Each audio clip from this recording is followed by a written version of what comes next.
my scrumptious ravens. Welcome to the first Ravens Real Talk of 2022. Oh my goodness gracious. Like, I truly thought that it would take so much longer to come back to this show, and I'm so glad. I'm so happy, you guys. This is my baby. This has been my dream from like 8th grade. Maybe even before 8th grade. So this show means a lot to me. Thank you all for taking time out of your busy lives to be here. I see so many familiar faces. It's making me so happy. Thank you all for joining me on this Ravens Real Talk of 2022. It has been a really long time, but if you are new here, welcome. If you are a returning Ravens Real Talk viewer, thank you for being here as well, and welcome to you. Ravens Real Talk is a talk show that I created on my channel in order to just dive deeper into topics that either people don't talk about or they shy away from because it makes them uncomfortable, or just topics that people just choose not to talk about. And I believe that you need to kind of be uncomfortable to grow. That's when that is when you grow, when you challenge yourself. And a lot of these topics, such as the one we're going to talk about today, forgiveness, are really important topics that each of us will face on one end or the other at some point in our lives. So I do feel that it is a really important topic. And as I mentioned in my Discord when I was announcing this Real Talk, I said that part of my journey of growth, okay, this specific facet has been one of the most like emotionally taxing part of my self-growth journey. And that is why, another reason I thought that it would be an incredible topic to talk about. So we are going to be talking about various things relating to forgiveness. So first of all, we will be talking about things like, what is our definition of forgiveness? Because that's important to take into consideration what each person's definition of forgiveness is. That will help you interact with the person better and know what their expectations are and the way that they view forgiveness.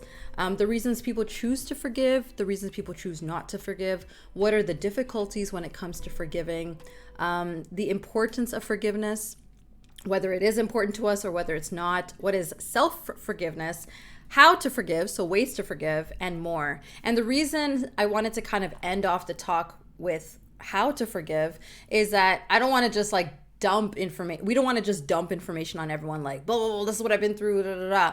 It's also about, okay, what are the takeaways? Like, how can I apply this to my life? And if you are in a situation where you need to forgive someone or you need to forgive yourself, I thought that that's a good way to end off the topic, come full circle with everything we talk about today, and then the application, which is the actual forgiving. And, you know, analyzing whether you're ready to, if you can, and if you have the tools to, if you have the support to do that, all of that. And the purpose of this talk is to not only share our experiences, but also reflect on the concept of forgiveness, like I've mentioned, and how it relates to our lives. And hopefully using this information, we can make healthier choices and healthy choices in our lives and in our decisions when it comes to forgiveness. And the goal is ultimately to grow into better people and better our lives through self-reflection and introspection.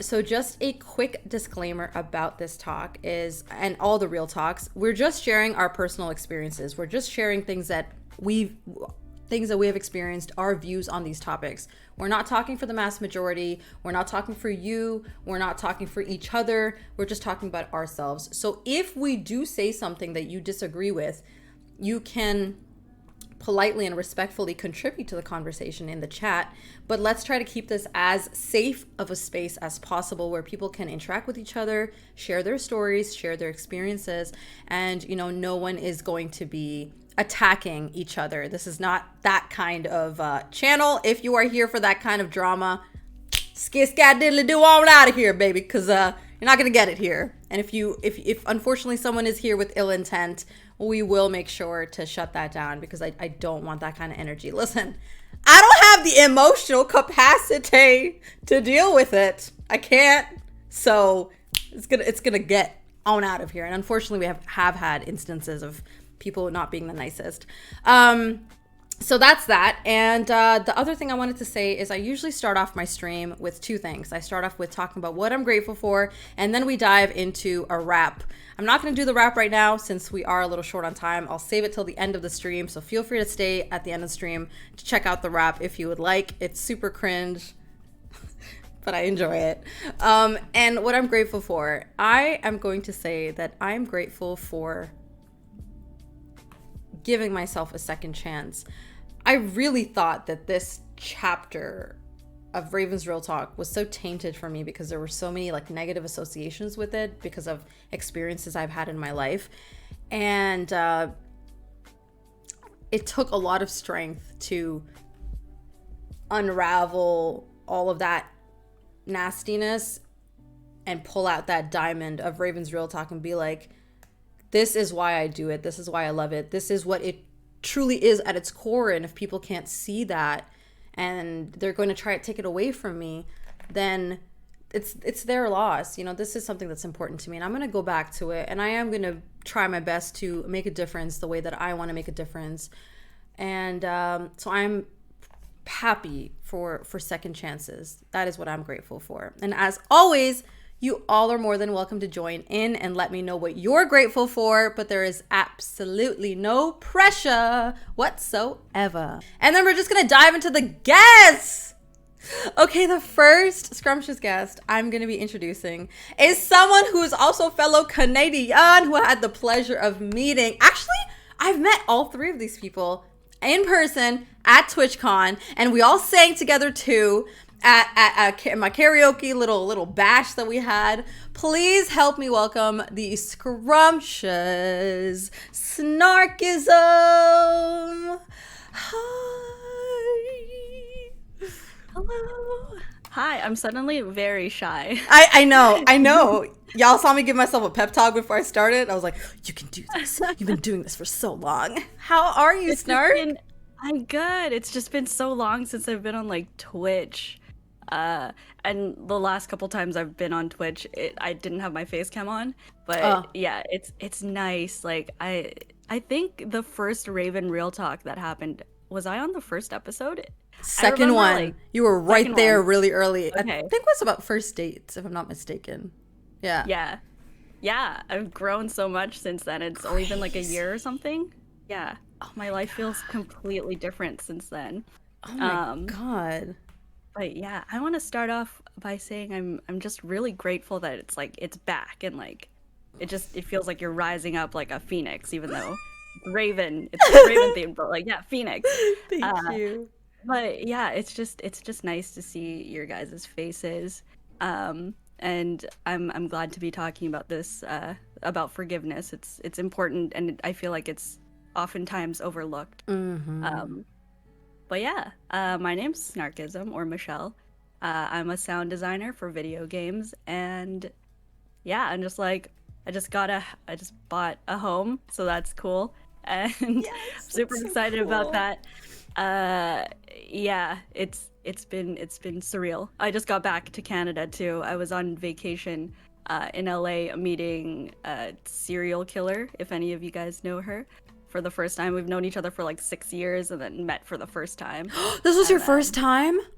Yeah, like things just kept getting in the way and we just couldn't meet, and like we were just meeting other people except for each other, and then it finally happened, and we clicked instantaneously. And yeah, it's just like, I don't know, things are just falling into place really nicely after just like what felt like a long bumpy road. It's just like things are just nice now. And I could see it on your face. Like I could see it. There is a change, and it's beautiful to see. I'm so happy for you, Snark. I feel very different in a good way. And now we gotta meet up. Yeah, we gotta make it happen. Yes, please. Thank you for being here. It's always a pleasure, and I'm very excited to dive deep in this with you. Next scrumptious guest that I'd like to introduce is someone who I met through, I want to say we met through Twitch Sings. If you haven't heard his voice already, actually all three of these are Twitch singers as well. Y'all probably don't know it, unfortunately, because you missed the era, but they all have very scrumptious voices. I believe 2 of them still sing. Michelle, do you still sing on your channel? Not on the channel, just in my car and in the shower. Damn, well, y'all missed out. Shit. The ship has sailed. I know, rip Twitch Sings. And I believe RP has won the most Dare to Duets. I think that's the title he holds. So please help me in welcoming the scrumptious RP. Hey, how's it going? Thank you for having me. First of all, let's make a stat correction here because you won just as many as me. With the last one that you won, you tied. We both won 3 times. So. Oh, I thought you were 4. No, 3. Oh. Yep. Ooh. We're making history right now. Look at us. Yeah, okay, both of us here together. Unfortunately, we won't be able to have a tiebreaker, but. True. Yeah. How are you, RP? I'm doing great. Thank you for having me. My name is Mark, Raging Pianist. I used to stream Twitch things like Raven said, but I do music here and there whenever I'm feeling up to it. I'm very sporadic. Mostly I'm working on music on the side. I have like 4 or 5 songs that I'm working on now, so hopefully eventually when I decide to finish them up, I'll get them out there.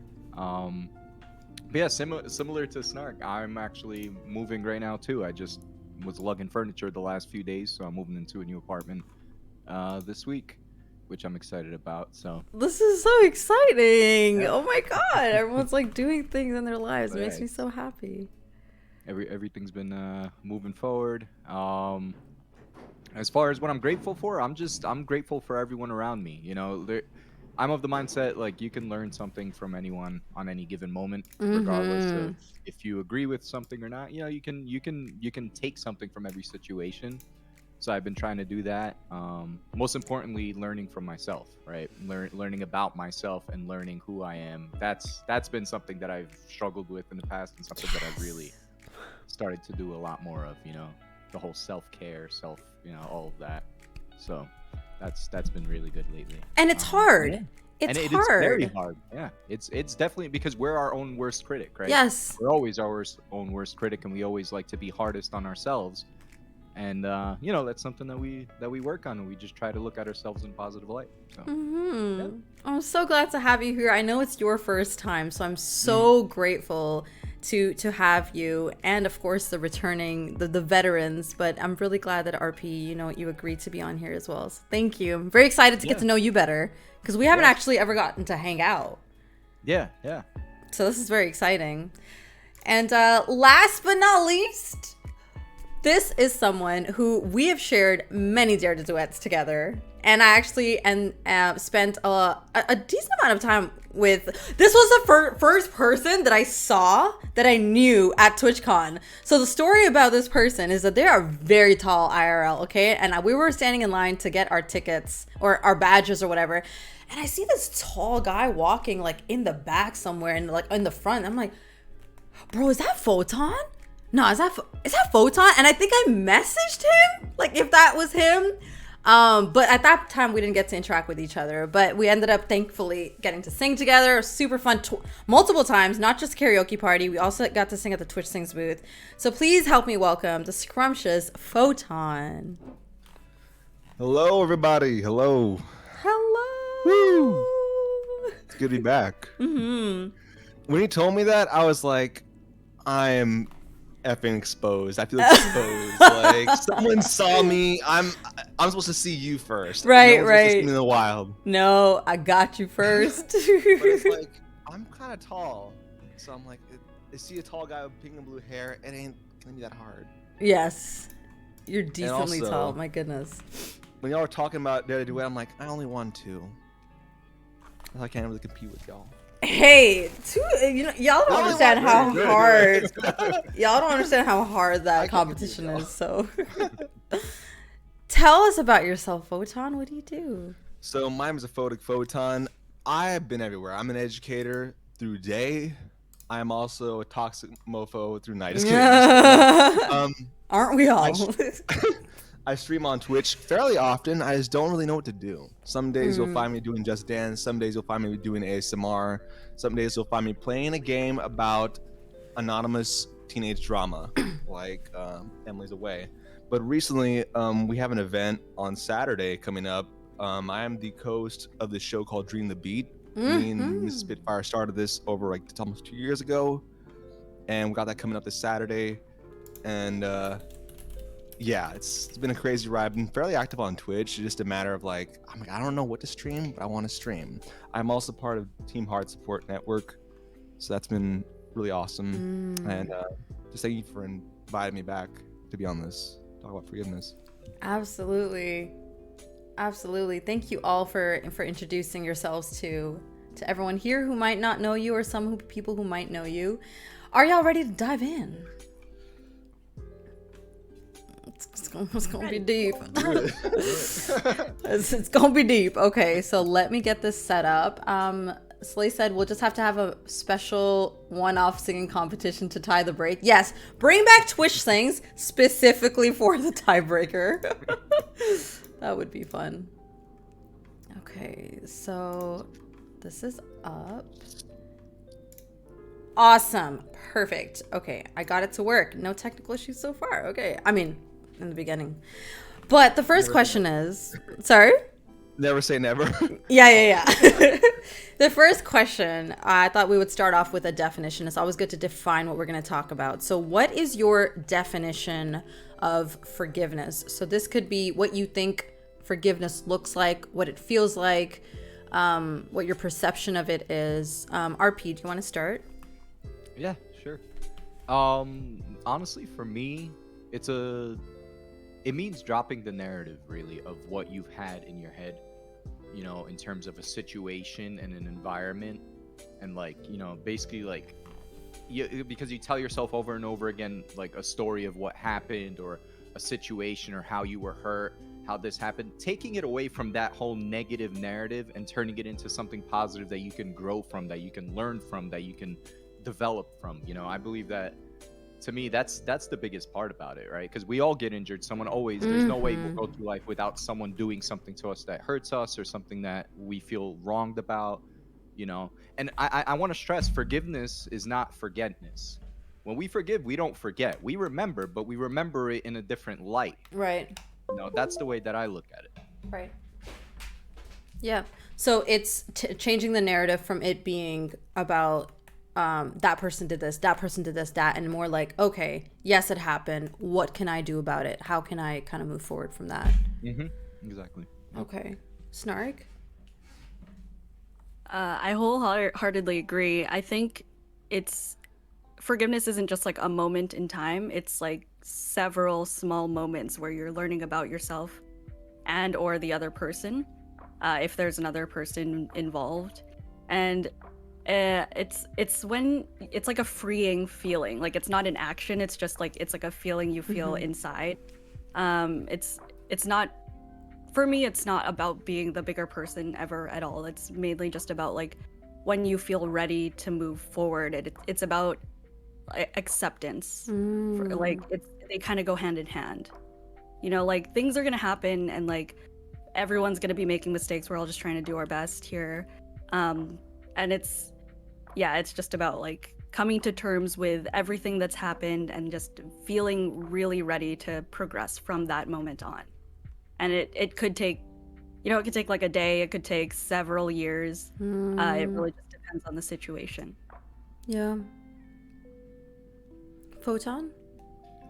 I'd reiterate what Snarkism was saying. It's kind of just accepting the past. Accepting the past, not forgetting, but accepting the past, because I feel like a lot of the times we tend to, like, you know, when we think about a certain event that I can't forgive that person, we can only do so much. You only get angry or whatever. We just kind of have to just eventually try to forgive, because what's done is done. And yeah, I think you all brought up such good points that all make up forgiveness. It's not as simple as it's just being at peace or just accepting. It's all of those things that you guys were saying. It is being at peace. It is accepting what happened as the past. It is not forgetting. And I think for a long time I thought that when you forgive someone, you have to give them a second chance. But I think that's where the forgive but don't forget comes in, because there are some people that are worthy of second chances, and there are some people who are worth forgiveness, and then moving forward with that person, right? Because their character has shown you, or their track record has shown you, that they are worthy of this, and they slipped up. Like Snark was saying, we're all trying to do our best. We're gonna mess up, but we're just really trying to do our best. And I think that's something important to take into consideration when forgiveness is happening. So it's accepting, and it's also, I think, accepting that there can be a moving forward future with this person, or that things will change and it will just be that chapter is closed. I think that for me is also part of forgiveness. It's the reflection on, okay, how will my relationship with this person look now going forward? I think that is something that I take into consideration when forgiving, when there's forgiveness. And you're allowed to forgive someone but no longer speak with them or no longer want to associate with them, just because you don't feel like you've forgiven them. The burden is off of you, it's freeing, but you just don't want to, you no longer want to associate with that person. And that is okay too. They're not entitled to your attention after you forgive them.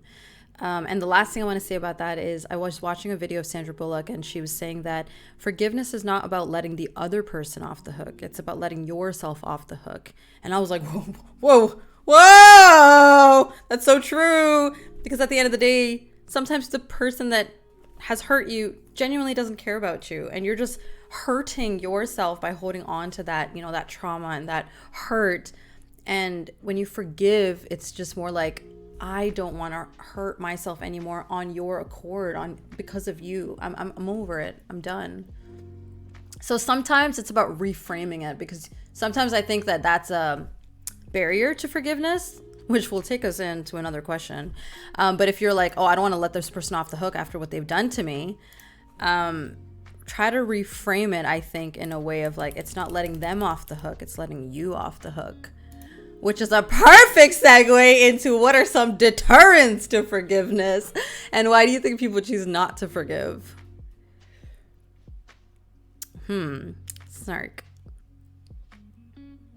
Deterrence, or why do people choose not to forgive?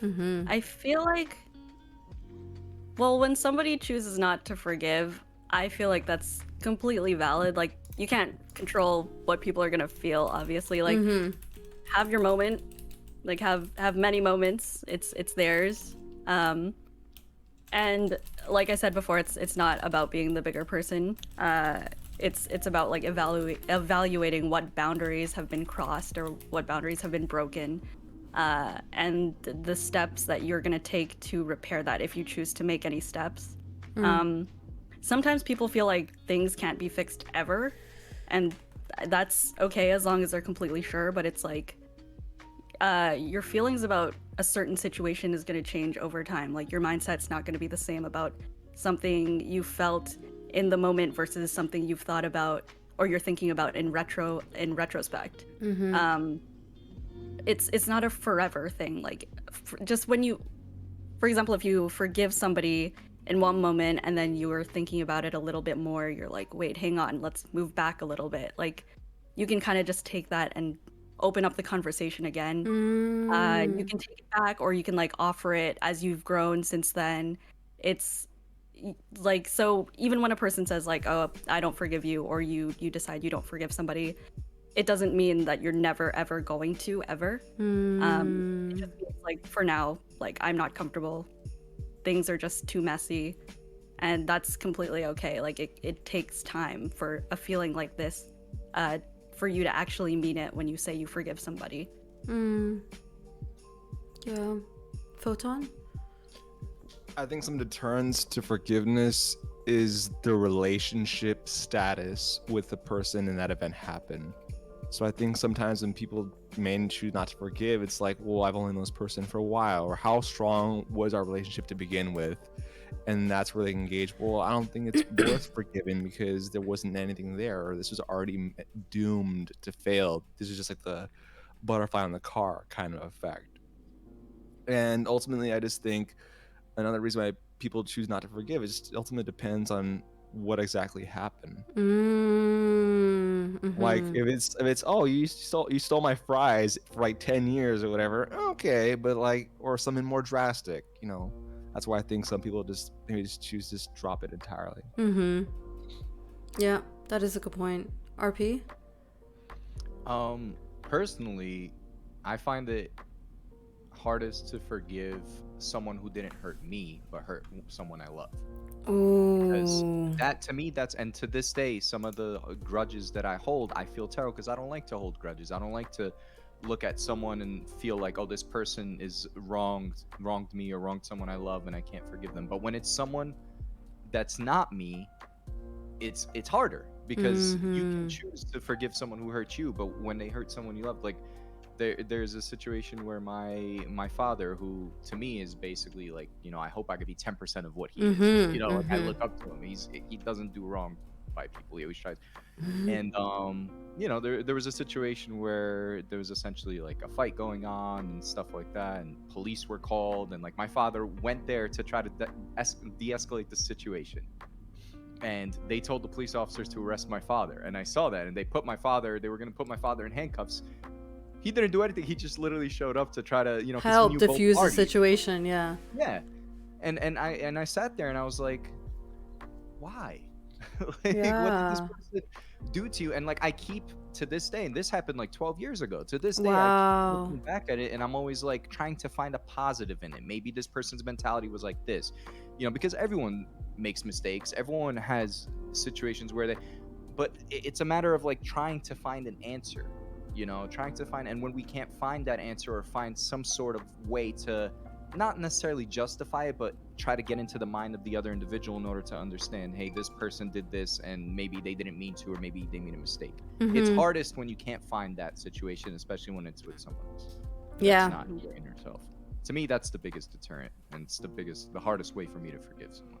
Yeah, I agree. And on top of that, I think it's, for me, it's something that I mentioned in the first question, that if their character has shown you that that's just who they are. So it's not that they messed up, that's just who they are. Yeah. And they'll do it again if you forgive them and reconnect with them. So it's better just to either distance yourself and let yourself off the hook to forgive them so that you're at peace. But that's one of those close the door moments. Excuse me. And Will said, it could also be if they're looking to end a relationship. And that's actually something so interesting, because you could say that about romantic relationships and also friendships, by integrating it with I think it's the confirmation bias. Like if you already have a certain perception of someone after they've done something or said something, and then they do something that kind of confirms that, and you've already made up your mind, like, I don't know, there's something off about this person, and then they do that, you're like, oh, well, that was the last straw. That was it. So yeah, I definitely think that that's something that could prevent you from seeing past that and forgiving them as well. Do you guys think that you're able to continue having a relationship with someone, whether romantic or friendship, even if either or has not forgiven the other person, whoever was wronged? So Snark and I, we're friends. I hurt you, and you're like, I'm not ready to forgive you. Can we still have a healthy friendship?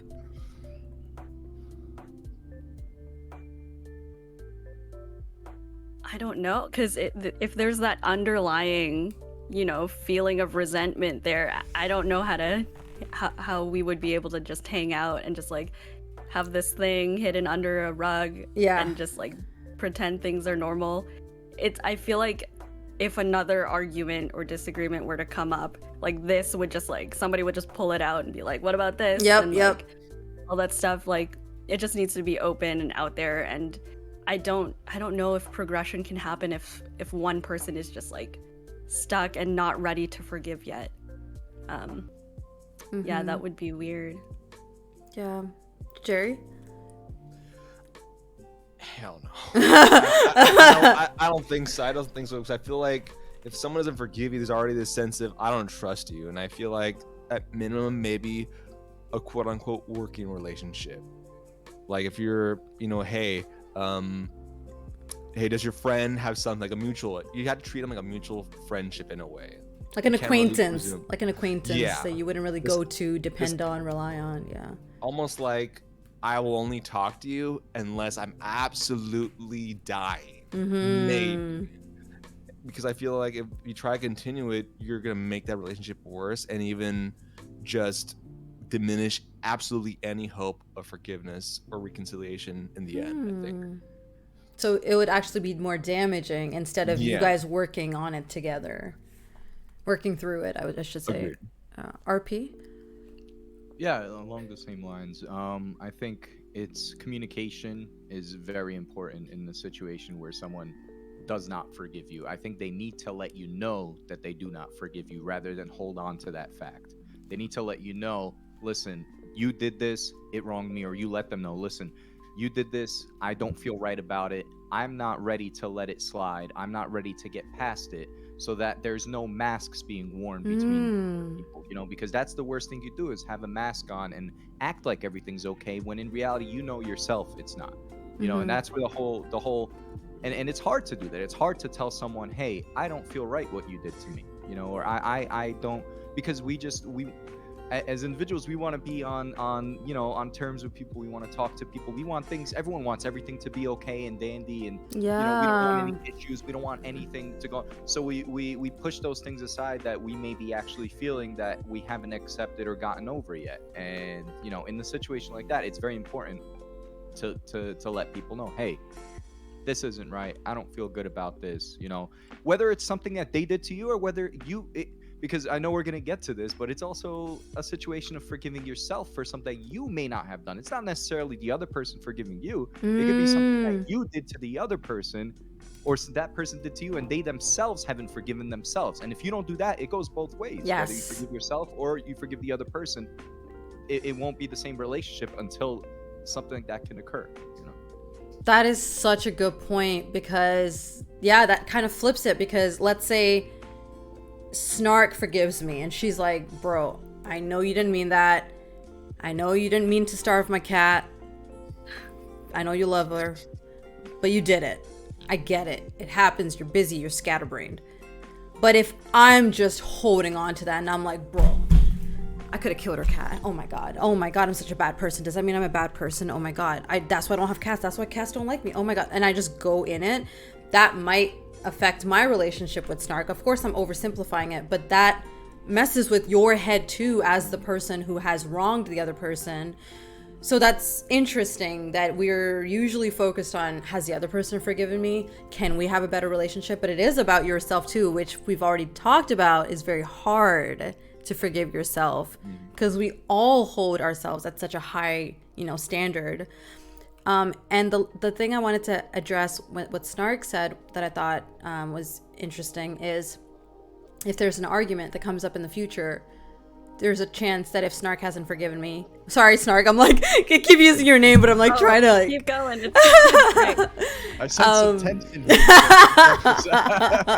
Clearly something going on. we need to talk, girl. Your cat.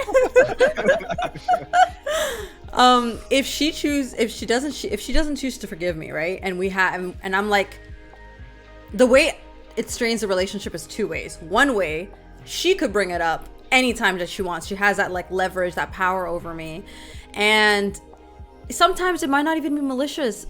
Maybe she's just like, bro, I like want to continue being friends with Raven, but I haven't forgiven her, but I do want to continue hanging out with her because I just want to be around her, but I haven't forgiven her. And unconsciously, things might trigger you more, or you might be more likely to get upset about things that maybe in the past you would have let go of because you're still harboring those feelings. And even though you're not directly bringing it out and saying, yeah, but you also did this to me, it could indirectly find its way like a poison and seep into the other random issues that come up. And you would relate it to that. Like, let's say that, I don't know, I'm eating and I don't offer you food. And you're like, that might get you more angry because it's like, oh wow, you don't care about my cat, and you don't care about me when I don't eat. You know, you're just relating the two. And then with me, it could make me walk on eggshells around you. Like, oh my God, is her cat fed? Is her cat fed? Did your cat eat? She good? Oh, she's like limping a little. Is she okay? I'm like, I go extra because I'm just trying to really earn your forgiveness. And I don't think anyone should be in a relationship where they're trying to earn back that. Like, you should do things naturally, and it shouldn't be just out of trying to earn that person's respect, earn that person's forgiveness. Yes, it's important to earn that person's forgiveness, but you also don't want to make yourself a slave. Yeah. You know? There's and I may do this. You may hear stuff like this from me throughout the discussion, because I'm a very devout Roman Catholic. So like I go to mass on Sundays. And a lot of the recent masses have been about forgiveness and Wow. about a lot of stuff like that. But there's one that really struck me, and it was basically, I forget what it was, where in the Bible it's from, but essentially it stated that, you know, essentially you're a hypocrite because you're trying to. It's a story about someone that you know, or friend or a loved one. Someone has a splinter in their eye and they can't see, but you also have a splinter in your eye. And it's basically basically the whole point was you have to remove the splinter in your own eye first in order to help the other person, because you're also not seeing clearly. So how can you help the other person without first realizing that you have something to work on, you know? So in that sense, like it goes both ways, right? Like you can't really look at it in a situation where, you know, I'm going to forgive this person, therefore that's it, they're okay. No, I'm not okay, you're not okay. Both of us need to be okay. Both of us need to be happy with ourselves. Both of us need to understand the situation. Otherwise, you know, or at least, like I said before, let it be known what issues you may have. Because as you guys were discussing, you may not want it to come out, or you may not want something to be said, but if something's in there and you're holding on to that, even if you don't know you're holding on to it, if you don't let it go, it'll come out, and then it can make things way worse than they were. Because then in that situation, it will come off as resentful. It will come off as harboring this anger or holding this against this person. And it's not only hard on you, it's hard on them, because you don't think they know that. Most people know when they messed up. Most people feel terrible about themselves when they mess up. The fact that you're reiterating that to them just makes it all the harder. It's so much worse. You know, let them, you know, when you forgive them, you give them the opportunity to forgive themselves. If you don't forgive them, then it's even harder for them to forgive themselves. Yes. And I think when you were saying, when you were talking about the mask, I think that's important to note as well. Some people will say they forgive you, and Snark mentioned this as well, like, but then when they revisit it, they're like, oh, I'm actually not ready yet. I don't think I've forgiven them.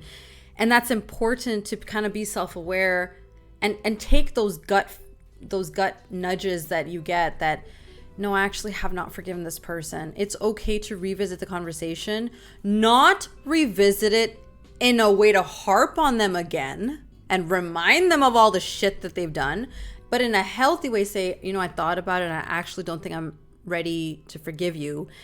And then release them. I think in that situation, don't be that person who just like keeps bringing it up or using it against them or making them your slave, or any of the toxic behavior. I think be aware of it.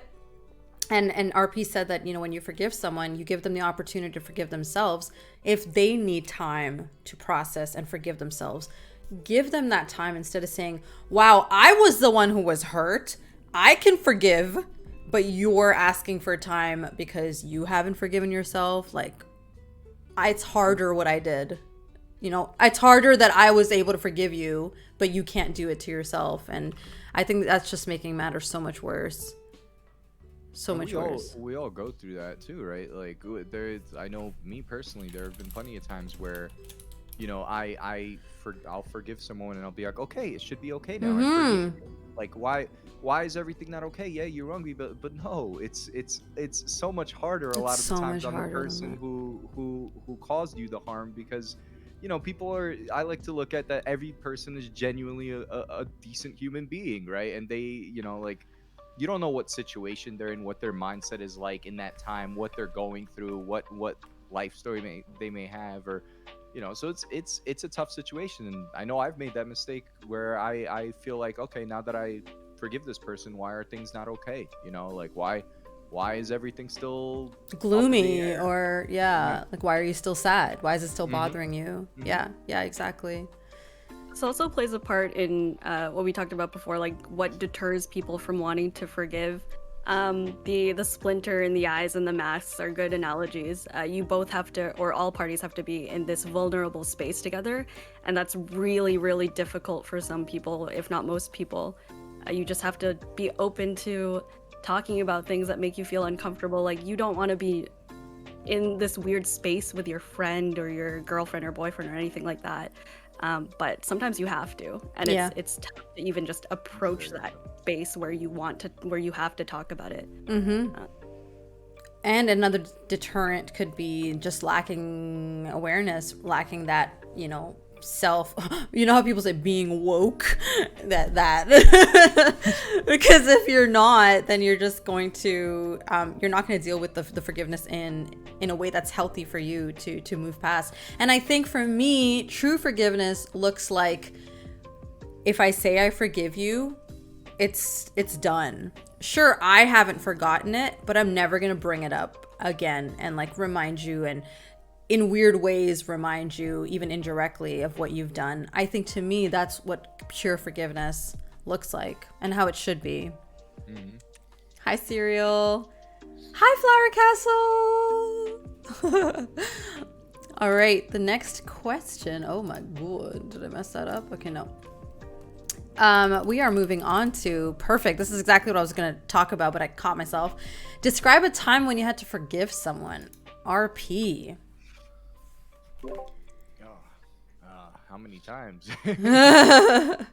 Because if it's something, for example, let's say with family members or people that I interact with on a daily basis, I don't like conflict in general. I do not like to have conflict. So and this happened several times where I'll get into a verbal argument with my sisters or my parents or something, and it leads to tears and leads to like screaming and arguing.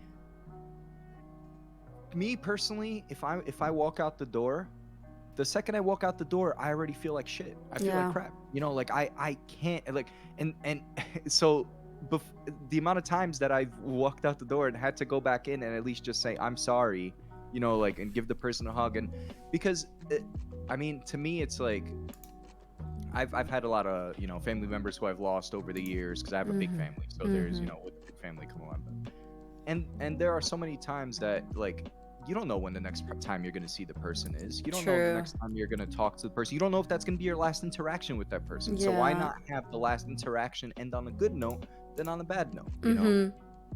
So for me, I try to forgive people, but in terms of things that have happened to me that have been tough. I've been cheated on in the past, like I've been in relationships and I was cheated on, and looking back now, I actually look back at the relationships fondly. You know what I mean? Like I look back at them, I'm like, okay, this is great. Like, not great in the sense of, oh, I was cheated on, but like, no, yeah. Other than that situation, like, this person genuinely cared about me. They made a mistake. You know what I mean? It's not an issue, and these are like relationships from like 10 years ago that I look back fondly now, and it's the same thing with any other relationship that I believe I'll be in the future. You basically just have to look back, in my mind, and don't harp on the bad things and don't harp on the good things. Take it as a whole, right? Take everything as a whole, and just don't hold, because holding grudges is so tough because it's so hard on you. It's so hard on me personally. It's so exhausting. It's exhausting. Yeah, so exhausting. It's exhausting, and everyone does things for the most part. Like they realize what they've done. Oh yeah. Whether they want to accept it or whether they look at it through a clear eyes or not. You don't have to tell the people that. Yes. Right. Like, and the same thing in my situation. It's forgiveness is tough, but it's relieving, like you said before. It's like a self-relief type of situation. I'll try to think of some situations because they've been funny, but yeah. In the situation where you were cheated on, were you able to forgive them in the moment, or did you need time, or is it only like many, many, many years later? It was many, many years. I thought I had forgiven them at the time. What I did is I basically cut all ties. Um, and then they actually reached out to me and they were like, "Hey, I'm sorry about what I did to you." And this was like 4 or 5 years down the line. "I'm sorry what I did to you. I'm sorry. Now realize that I messed up and this and that." And I was still holding on to that, like, this person did this to me. This person did this to me. Is it But because they my didn't apologize first, or no, they had it's not. They had, but I didn't. ready In the to moment, I didn't feel it recept? was sincere. I didn't actually like look back at it and think of that situation. And but no, now like now that person's married, they're happy. I'm happy. I'm moving forward. Like there's you're able to establish a connection. It's not you're not going to be the same, obviously, in the same situation you were Right. before, but there is that ability to heal and learn. And I think that's what we strive for, right? We try to grow and heal and learn from the situations. So in that situation, were you aware in that moment that, okay, I do need to take, did you know it was going to take that long to forgive them? Or when you were taking time apart from them, you were like, oh, I'll give it a little bit of time, like a few weeks, a month or so? Yeah, no, I mean, in that situation, I was like, okay, because they genuinely were like, I want to, still be friends and then see maybe we could be together and this and that. And I told them, I was like, in order for me to move forward, I really need to create this space. So like, I just straight up didn't interact with them for years, Right. because and I was in a funk myself, and that's why I learned from that, because I'm not going to put myself into that situation again of just pushing it aside and just not dealing with it, because I was in a funk for years. I mean, it was like 4 or 5 years. I was in like severe depression, Of just like feeling course. like everyone, like I felt alone, even though I wasn't alone because I had so many people that loved me around me. But it was that kind of situation where it's like, why?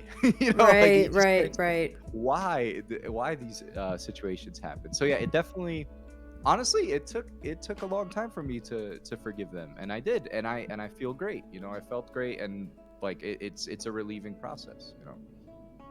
I'm glad. Yeah. That's good. What about you, Jerry? I'm gonna try to keep this short. Actually, recently, this past December, I had to forgive my own father. So, roughly around 8 years ago, he straight up walked out of my family, packed up his things, cleaned up everything, moved out, didn't tell us where he was for around like 3-4 years. And I was still so mad at him, even this past December. And I was like, I'm never gonna forgive this man. I'm never gonna forgive this man, because my family comes from a history of fathers walking out on their family. Like my own uncle has walked out on his family, had a child with someone else. That's a different story. But I recently had to forgive him this past December because, we were having a Christmas lunch, I guess, and he was telling others that my mom and him were still married, when in reality they weren't even married anymore. And I got mad at him, saying, "You are divorced. You walked out on us. So stop trying to keep this illusion up." And it was like a verbal argument, but it was that moment on where it's like, I need to just finally forgive him, because it was all this rage that's still built up on me over something that already happened, unfortunately. And it's like, I may never be able to necessarily look at him as the man I used to think of him. I used to think him as the top of the world, but now I just look at him as, someone with a lot of issues, like all of us do. But I finally, after that argument we had, I'm like, I just need to forgive this man. Like at the end of the day, we may not have the best relationship, but I'll always be there to help him out. And, I hate seeing people alone, and he's a lonely person, but I know I'll always love him. So if I had to come to terms with that this past December, just finally put it to rest. God, that must have been so difficult. Yeah. Sorry, Jerry. That is a lot. Yeah. Was this the first time you were able to get your feelings out with him? It's like the 10th time. Because I think every time it always felt like there was gas coming out of me, I guess. Gas. But it always felt like there was always something more to the story. There was always something more to me to get angry at. But I felt like this is the time it's like I got nothing else to give. Like what was done was done. He left. I think for the longest time I tried in my mind if I could change him. Once he walked out, I could change him. But it's like once a person is who they are, they will always pretty much be that person. There's no way you're gonna, fix them, quote unquote, fix them. So I think now the time I just needed to accept for who he was. And we talk, every so often since December, but I kind of come to the conclusion he's just gonna be there. I'm never gonna get the father that I wanted to have that would, tell me he loves me and all that stuff. I just had to look at him as for what he is. And it was like a big it's like when you burp and it just feels like a big relief in your chest. Since then it was Wow. No, that I that's a good way to describe it, because it is that release from your chest, like when you're feeling that aching. Yeah. Was there something that in particular that happened that was like a click that made you feel he's never gonna change? This is it. Like, I'm only hurting myself at this point now because I can't change him. I think it was more of, my sister recently got married, and it was more like we're getting older, and I'm always going to the age where I need to start, I don't want to say grow up, but I'm coming to the age where, I don't want to hold so much hatred. I don't want to hold so many grudges. I don't want to hold so much baggage, because my grandfather walked out on my father, and he didn't have that relationship, and that entire family, for a better word, is pretty messed up because of that domino effect. And I realized I don't want to keep this trend going. I don't want to keep this trend where I have bad blood with my siblings or my family. So it's like I need to be the bigger person and just forgive him and just accept it. If that makes any sense. I love that you mentioned that you wanted to break the cycle, because I think one thing about your situation is that it's something that involves people much younger than you, like a kid and a parent relationship. And when that kind of cycle continues, you're just damaging so many more generations to come. And it's so amazing that you kind of took it upon yourself to be like, you know what, I'm going to be that seed of change. I know that if I hold on to this, I'm not going to be mentally healthy and emotionally healthy enough to give. I don't know if you're planning to have kids or not, but if you're planning to have kids, I'm not going to be able to give that to the kid, because I'm going to have so much baggage from my relationship with my dad, So I think that's really important. Good job. Yeah. Your story actually resonated with me so much, because I needed to forgive my dad as well. And it was the reason I asked the clicking question is, for me, it was San Diego, actually, TwitchCon. There was a freaking storm at home when I wanted to go to TwitchCon, a storm. And, my dad didn't deal with the situation in the best way. I still cannot justify his behavior. He was just so upset that I wanted to go, and it was so unfair, and it hurt me so much that he was so unfair about it, and the things that he was saying were so unwarranted.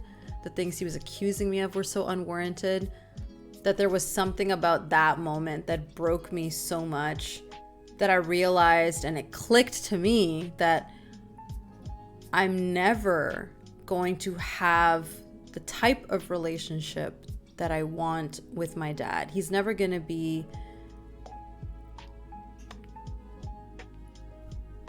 he's never going to fit in the box of a not perfect father, but these are the traits I want in my dad.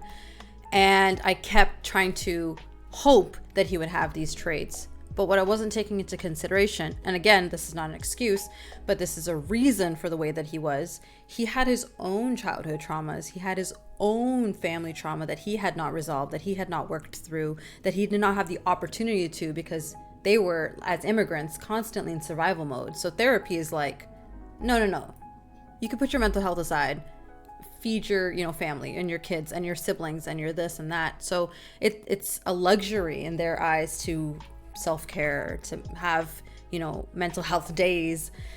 And so whatever I am getting from him, whatever kindness and empathy I am getting from him, and that I do get from him, I had to kind of just acknowledge that was going, like, this is the height of it. This is the height of it, baby. It ain't getting better. Like, this is, accept it. It's a cap, and this is going to be the cap forever.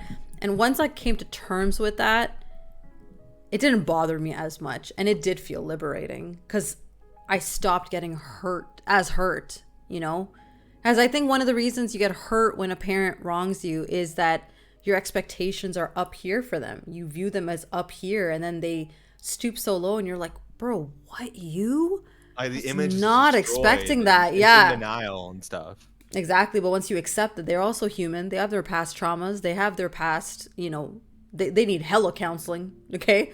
But they're never going to get it. They're never going to sort through all of their stuff. They're like in their stages of their decline. So let's just love them as much as we can, and as you said, you don't know how much time you have with your family. Just create as many good memories as you can. So I relate to that. Like, I'm gonna be honest, he's having like health troubles and stuff, and I feel like now is the best time to really just close that book and just, I want to just enjoy these moments, because I guess now I'm seeing him I'm not seeing him as a strong guy I used to be. I'm seeing him as someone who's declining in health, and it's like, I really don't care if we don't have the best conversations. I just want to be there. I just want to be there, and I want to just, at the end of the day, I'll always love you. Yes. Even though it's not how I pictured it as a kid, I'll always love you, even though you hurt me. And you can't help it. I just want to be, the best person I could be. I just want to be the best Jerry I could be, so that way I don't continue this, trend. And that way, if I have kids, it'll already be a good foundation to start on. Just coming clean and putting all that in the past. Exactly. Yeah. And I think for me, even though I don't want to have kids, I don't want to have, because it was weighing me down. I was so like angry and so sad all the time, because I kept thinking, like, you say that you love me. I know that you love me. I can see your love. It'll be the smallest things that you do that show me that you love me. But then when I truly, truly need you, why are you so mean, bro? Like, you don't gotta be that mean. And that's what kept hurting me, because I had a different expectation. Like, you should be kind to me. You should be coddling me. You should be like comforting me. And his love is a little different. And once I accepted that, it was truly liberating. On one last note, I think what also triggered it for me was that the more I was getting angry and the more I was like having this disgust, I guess, like the symbiote suit from Spider-Man, the more I realized I'm not that different from this guy. I truly disgust, and I saw myself. I was turning into this man I so much detest. That it's like, what is wrong with me? Wow. Yeah. Thank you. It's like, guys. I'm not much better. Yeah. No, parents are a thing that sometimes the things that you hate about them or you don't dislike, you realize that sometimes if you don't catch yourself, you turn into them. You really got to actively make sure that you don't. Snark, what about you? Describe a time when you had to forgive someone. It's interesting that we're talking about like mostly family or like really, really people who are like close to us, because that's the question itself is odd to me, because it's like when you had to forgive somebody, like, do you ever have to? Like, I never feel like I have to, but That's like deep. Okay, Snark. Okay. There are times where it's like I want to, but I'm not ready to. I guess like the biggest moment of that, like, I'm mostly unbothered about most things that happen to me or happen around me. I'm just like, well, that happened, time to handle it. But like, a specific situation that I can recall is like with my sister, so another family member, and we're like close in age. She's like 2 years older than me, and like we moved out when just on our own when I was 18 and she was like 20. So we were like basically still kids. And then, you know, we were just living together and just being in close proximity alone with somebody that you've grown up with. It's just like you thought you already knew them, and then they just like become this other person when they're like your roommate also.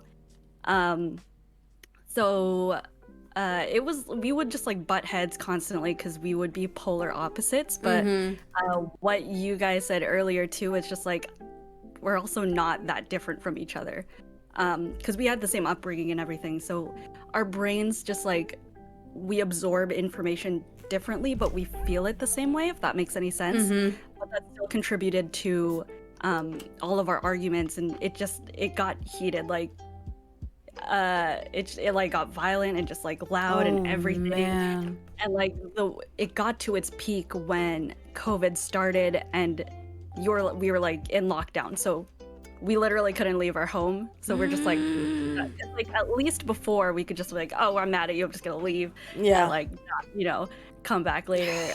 But for this, it's like I'm mad at you, and we're just like in this common space together, and like it was just so bad. And it like got to a point where we would just like pass by each other in the house constantly, and there would just be this tension. And like even growing up, even like my friends who would come over, they wouldn't even speak to my sister, but they'd be like, there's this like bad energy coming from her. Oh, But it's like God. it's not her, it's like both of us. Like, Yeah. we were just constantly on edge with each other. And then I felt like I was like we said before, I was like walking on eggshells, and I felt like guilty to even just exist for like the whole time we were living together. And because that's kind of the dynamic when you have like an older sibling. You're just like, oh, I'm this like small, Yeah. but like no, we're like pretty close in age. Like it was just, that's just our dynamic for the time being. So then it got to a point where it was just like too much, and we were just like exhausted, and I like moved out, and I'm like living with my folks right now, and we like didn't speak to each other for like a year. And it was just like weird at family gatherings and stuff, and I was just like, I don't want this disconnect, but I had to wait for her to be ready, because like I don't hold grudges for long. Like I'll hold them, but like over time I just like, I have a lot of alone time, so that gives me a lot of space to just like have that moment to just forgive a person that has hurt you, or like a person you have hurt. It just gives you time to reevaluate the situation. And so it came to a point where I was ready and she wasn't, and I just had to sit with that and just like wait. All was in her court. And that just like, it kind of makes you wonder, like, am I forgiving myself, because this person hasn't forgiven me yet? And you know, like, do I deserve that forgiveness from myself if they haven't given me it from their side? But yeah, over time it literally just takes time. We were more civil, and like now we're closer than we have ever been before. Like I can talk to her like she's one of my closest friends. Like I go to her for relationship advice and everything, and I would have never done that before. Like it was, I wouldn't say it was good to have arguments, because they got really bad, but it did help us get to that vulnerable space together and have these conversations that you feel like you can't have with your siblings normally. But when this like big explosion happens, like it has to be dealt with. So that's where I feel like the question makes sense, where you have to forgive somebody. But I mean, ultimately it's like, it's your choice. Like we could have chosen not to speak to each other ever again, and that would have been fine in another universe. But for this one, you know, like we chose to reprioritize, and like, you know, we're still siblings, and we're gonna be siblings forever, regardless of what happens. So yeah, it's interesting to see that how we've grown from like constantly fighting to now just being like really, really close, because of the time it took to forgive. So like over the course of 3 years altogether, that was just our moment of having to forgive each other at different times. Holy. You brought up an interesting point of, maybe you're ready to forgive yourself, but the other person has not forgiven you. So are you worthy of that forgiveness? And I think that's could be a deterrent for you to forgive yourself. Actually, I know we'll get into that later, but that's such an interesting point, because sometimes you're like, I'm tired of feeling like crap. I know this is not who I am as a person. I made a mistake. I want to move on. It's really like destroying me, but the other person has not forgiven you yet. So it kind of puts you in a standstill, and you have to actively like fight that to not be in a standstill. And I think that you are allowed to forgive yourself, but I guess we'll get into it more later. And the other thing that you mentioned is the fighting. I was watching this romantic comedy a long time ago, and something about this scene really stuck with me. It was, I can't remember exactly the whole scene or the context, but there was a lady who liked a guy, and he left, or like, yeah, they got split up. Then she's at a family gathering. He comes by. He's like, I need to talk to you. She's like, no. They go into the kitchen and they fight it out. Like, they're yelling at each other, going at it. And then she tells him to leave or something, and he leaves. And then someone else from the living room comes and says, you know, if my wife and I fought like that, we would still be together. And when I heard that, something about that has stuck with me. And I watched this years ago, like 10 years ago or something. I don't remember everything, but I remember that. And I think maybe that's what happened with you guys. Like, in you guys fighting so much, like you said, that vulnerable side came out, and it was always you got everything off your chest. It wasn't always just like harboring and harboring and harboring and harboring. And I think maybe that would have made you forgive each other way later in life. So maybe conflict styles have a lot to do with forgiveness, because she's the type to kind of just like get everything out in the open right away, and I just like need my time to step away from but she was like, no, you're staying here, and like all this stuff, and I'm just like, oh my god.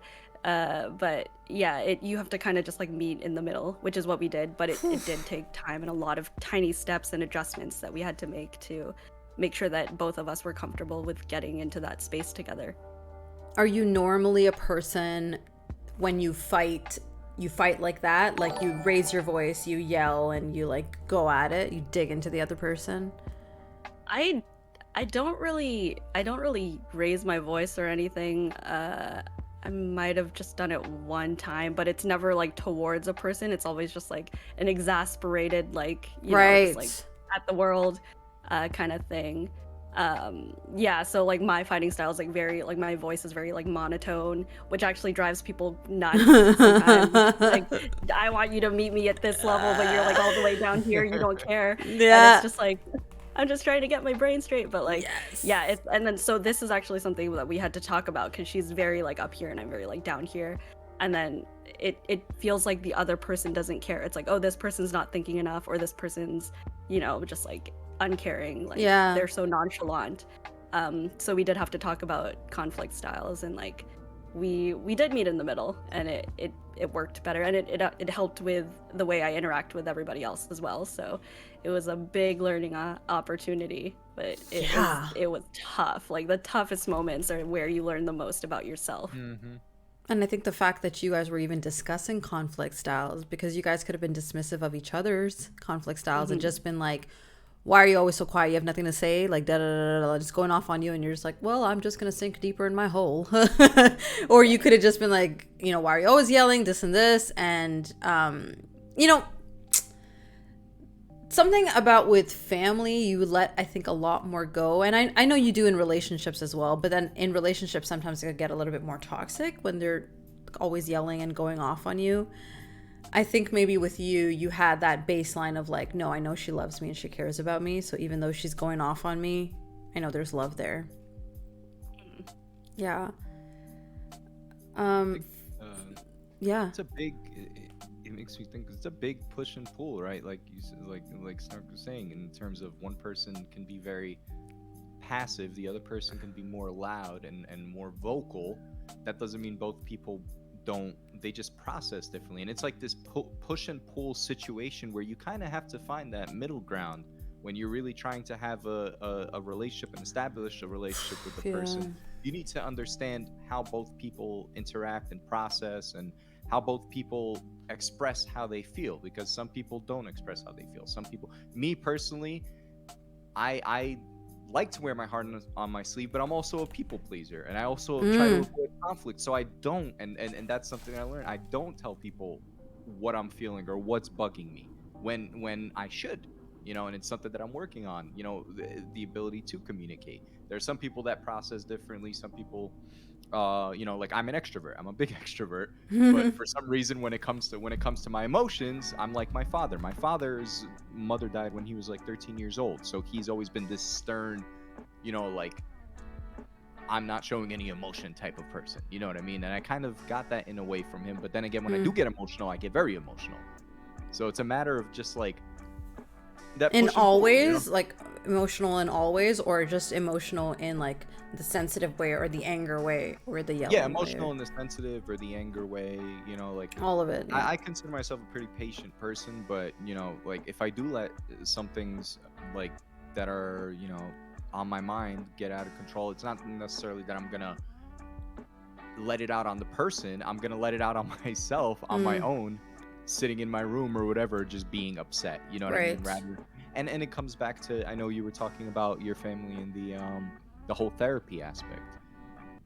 My family very much against therapy. My parents, my mother, my father, my sister, my whole family, only Oh, crazy people wow. go to therapy. Only, like that's only for loonies and stuff like that. And I like, it's something that, and that's a thing that I'm working on. Like I'm letting them know, listen, that's not how I am. I'm not like you guys. I Right. believe in it. Yeah.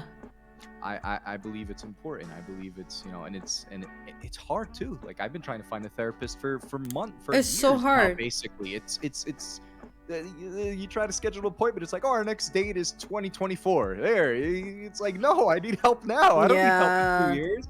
You know what I mean? Have you tried BetterHelp, by the way? This is have, not and sponsored, but no, I have tried it, and it didn't. I mean, I had 5 or 6 sessions, and every session I had to reiterate everything again because the person had so many clients that they didn't even remember me. And I'm at that point I was like, okay, I can't, like this. No. I need someone who actually on a personal level understands. Oh, you no, know no. Yeah. Yeah. Okay. Well, thank you for letting me know that, Yeah, guys. don't do BetterHelp. Okay, thank you for letting me know, Hashtag because not sponsored. I was looking into BetterHelp, and they actually was like, oh, you've been matched with this person, and they even followed up. Mm-hmm. But after this, no, baby, no. Like if I'm I had 3 crying, different therapists on there. I started with one. yeah, That person didn't completely match. The first thing I tell everything, next thing they didn't even like have any notes on me, nothing. Then I switched to another and another. All 3 were the same way. I don't know if I just got unlucky. Maybe there are people that actually have a small clientele, but from what I can tell, they just they have a lot of people that they work with. The guy, like most of the people that I had like 12 different things that day, you know what I mean, and had like upwards You of like can't 50 keep or up with 60 all people. that. That's No. crazy. It's good to release. It's good to have someone to talk to that's a third party. Yeah. That's what BetterHelp is good for. But if you're looking for something Constant. given back to you and constant and working on something, BetterHelp is more of just like a talk Venting. therapy rather than venting therapy rather than let's try to see it how we can, improve on your situation and help, That's At great least to that's my know. opinion. Yeah. Did you guys want to take a washroom break here, water break, stretch break, whatever it is, and I'll go through chat. Totally up to you guys, whatever you feel comfortable with. I just don't want to bombard you guys. I'm okay. I'm cool to sit here and listen. Yeah. Okay. Okay, cool. So Flower Castle, sorry you mentioned this and I'm only getting into it now. Personally, I went through really hard things, some of them very recent and still going on. And at some point I felt I didn't need to forgive anymore, but I naturally just let go the feelings and the situations, all that happened. And that can also be healing, because sometimes it feels like it's unfair to forgive someone that made horrible mistakes with you. I guess that's the point of this conversation. But that's what I kind of found when forgiving is so hard. Yes, it is harder to forgive someone when you cannot see why they did that, and you cannot possibly understand. I think there's also a blame thing sometimes when you feel like it's unfair. Like, did I do something that contributed to them doing this thing? And that might deter you from forgiving not only them, but yourself as well. My chat keeps disconnected. Thank you for sharing your stories and experiences. I have a lot of things to resolve, but hearing your stories is very helpful. Aw, big hugs to you, Amy. Forgiveness and understanding is huge for closure. Yes, it is. Hi, X. Thank you for the resub. Appreciate you. Seeing lots of familiar faces here. I'll be back. Just got home. Okay, awesome. Thank you guys for your input. I wanted to say one thing and I completely forgot. Describe a time you need to forgive someone.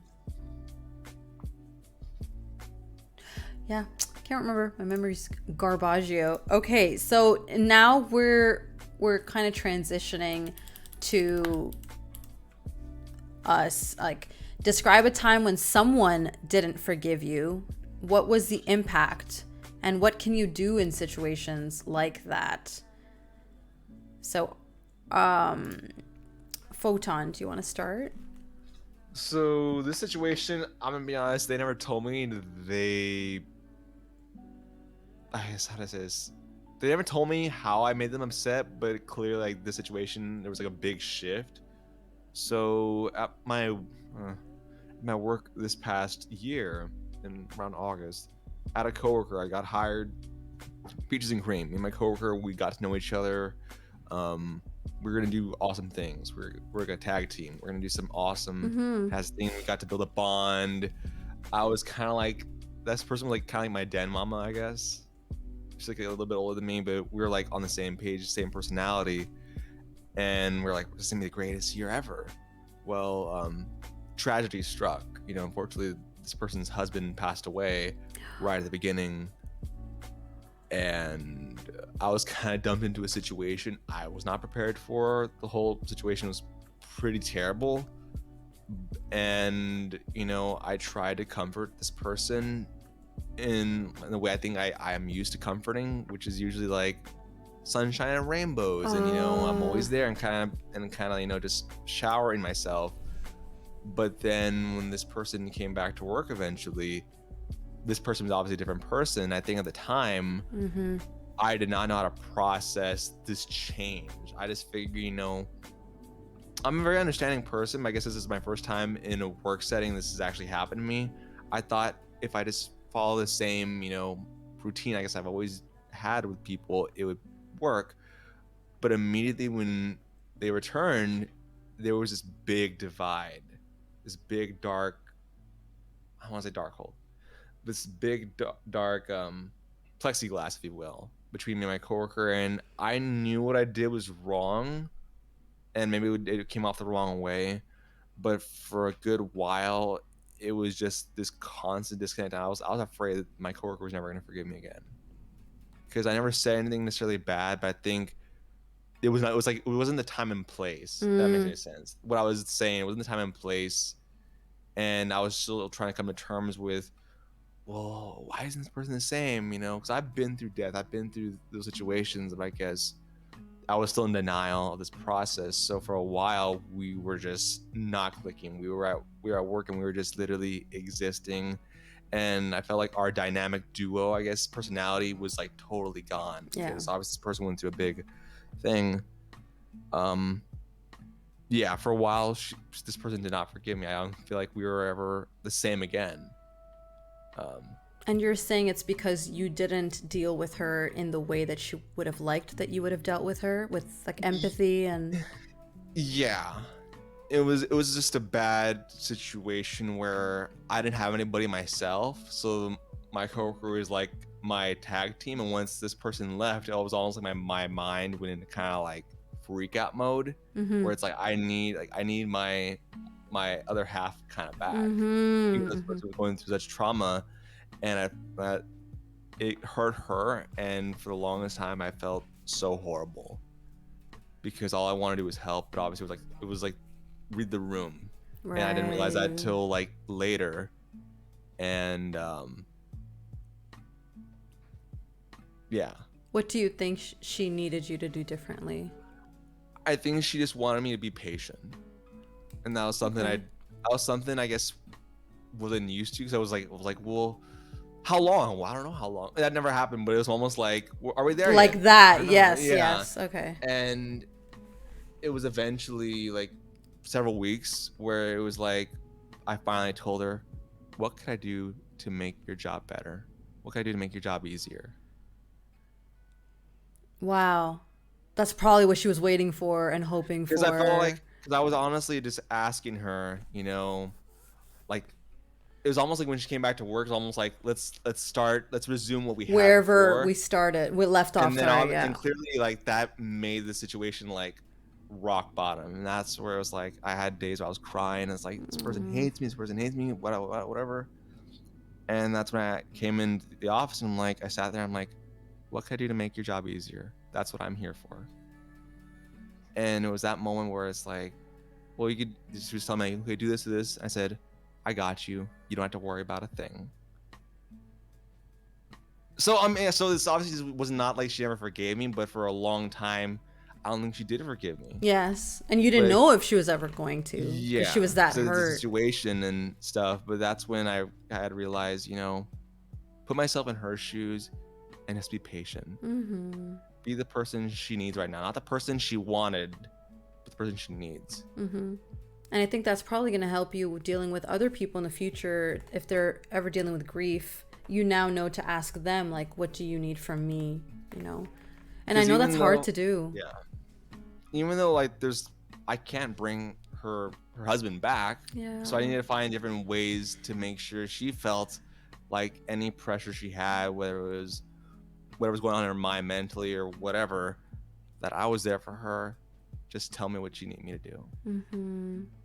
Be the guardian angel, if you will. But at the same time, you know, obviously don't sell yourself so short because you're also human yourself. Mm-hmm. Yeah. Mm-hmm. Yeah, thank you for sharing that. Stark?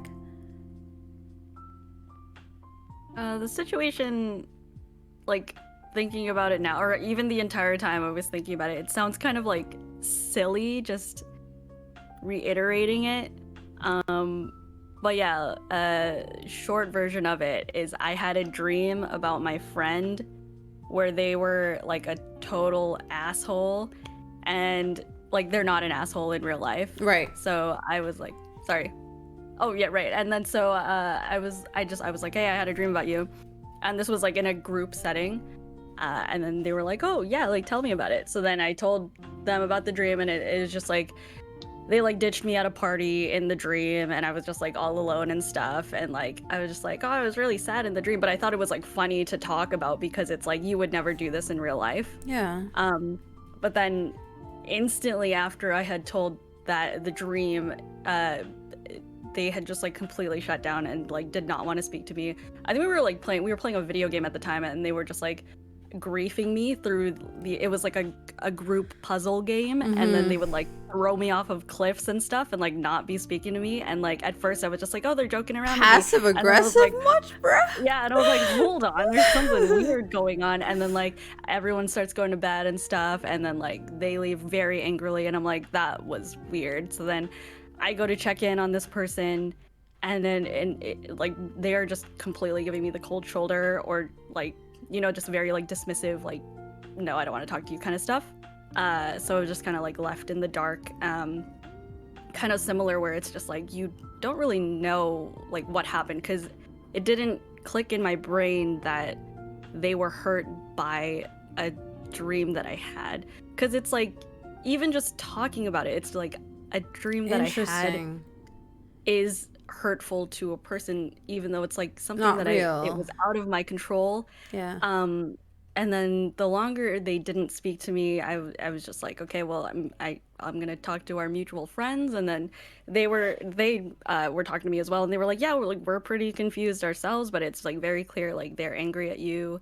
And then it was they were like, so I spoke to her, and she doesn't even know why she's angry at you. And I was just like, okay, so this is just like a confusing situation for all of us then. And I was like, what should I do? Like, this is the first time we've really had like a big fight or anything. And they were just like, well, like she's the type to just like she just needed to give her time. So it was just like sitting there, and I'm like, nothing makes sense. This doesn't make any sense. Like, do I say sorry for something that was out of my control? Right. if I were to do that, I know I wouldn't mean it because it doesn't make any sense to me. But I also didn't want to be dismissive of a person's feelings towards a thing. And then so this is like similar to like the cat situation that like you and I were in earlier in the talk, where it's just like what if we just pretended that it didn't happen, and like we just like, because we're in the same friend group, right? So we're like still hanging out, but we're not directly talking to each other. So there would be like little steps in, you know, rebuilding the friendship, but you know there was something weird going on still, and everyone could kind of sense it too. So it got to a point where I was just like, okay, this is I don't want to deal with this like underlying feeling anymore. So I just like took her aside one time and I was just like, hey, this thing is like bothersome to me, and like I don't know where you stand now, like I just want to talk about it. And then she was just like, oh no, I got over it like a couple weeks ago. And I was just like, oh, thanks for letting me know, bro. Oh, okay. And then like from there it was just like normal, and then a couple months go by and we're having this conversation about like weaponizing your trauma, or like using your trauma as a weapon. I don't know, it was like we were just having like a talk like late at night, and you and that person. Yeah, and then I was that person who brought it up. Like I was the type of person who like brought the old thing up, that because it turns out she had forgiven me about this. She's like, I'm over it, but it was like still deeply set in me that I was just like, I hurt this person and I don't understand why, and I need to know why. And like I just needed the explanation there. And then she was just like, okay, well, I'm over it now, but like I'll explain it if you need it. And I was like, I need it. So then it turns out she was just like not in a good mindset that time, and like didn't want to hear that like my subconscious was, you know, like thought of her in a certain light, and like she was just not in the right headspace to hear that kind of thing. Even though I was saying it in like a jokey kind of way, it's still like, regardless of how something is said, it's still being said. So she heard it in a specific way. So we like, I got my apology out, and like we just went back and forth about it. But yeah, it was just odd that like I just didn't know if the thing was done, and then like it was done for her but it wasn't done for me, and I was just like very confusing and like passive aggressive for a lot of it, and it was just like, it was a lot. But it's like how it all happened from like a silly little dream, and that just like blew up into a thing where two people just are disconnected for like an indefinite amount of time, until it's just like laid out on the table because somebody's just tired of it. Yeah, because if you hadn't brought it up, who knows how long it would have still been a little strained for. Exactly. Yeah. And wow. I feel like it's like in the long term, like we're still close friends and everything, but I feel like it did change the way that we interact with each other like forever. Like just that one instance was enough to like be like, okay, I should talk like this with this person now, and not like, you know, I should be careful with what I say, or more aware, I guess. Yeah. And just like be more aware of each other's boundaries and everything like that, and just like be open. And we're very open with each other, but that was just like a weird moment together. But I'm glad we got through it. So yeah. Damn. RP? Well, I don't think anyone's actually ever told me in my life, I forgive you directly. Like, it's something that you kind of feel based on a relationship, you feel and you sense. I've never actually been told, hey, I forgive you, you know? And in that sense, you know, and you also, it's hard to ask someone, do you forgive me? You know, you don't just go up to someone and say, hey, do you forgive me? Like, that's a tough thing to do, right? I mean, for me, it's a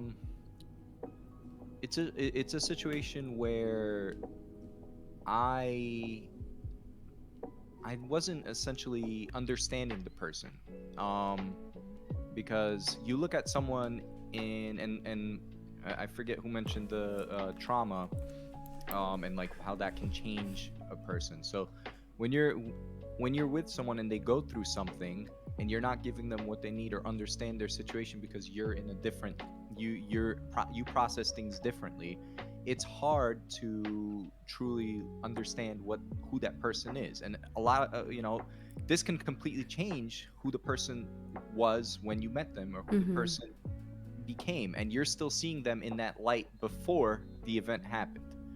And I think for me, the biggest thing that I learned is to essentially just not not look at someone in a way that you see them, but look at them for who they truly are. And if you can't get that from them, then just understand that they will tell you if they want to. If they don't want to tell you, they won't. You don't want to hold that, or push them out of them. And when we don't understand someone, we look for ways to try to understand them, right? And that's my mistake, has been trying to understand through outside, like going to friends. Oh, what is this person feeling? Or how are they feeling about this? And that's out of a desperation type of situation, where you're truly just looking for some, like you were saying, Snark, some kind of closure to understand why this is happening, why everything is going on.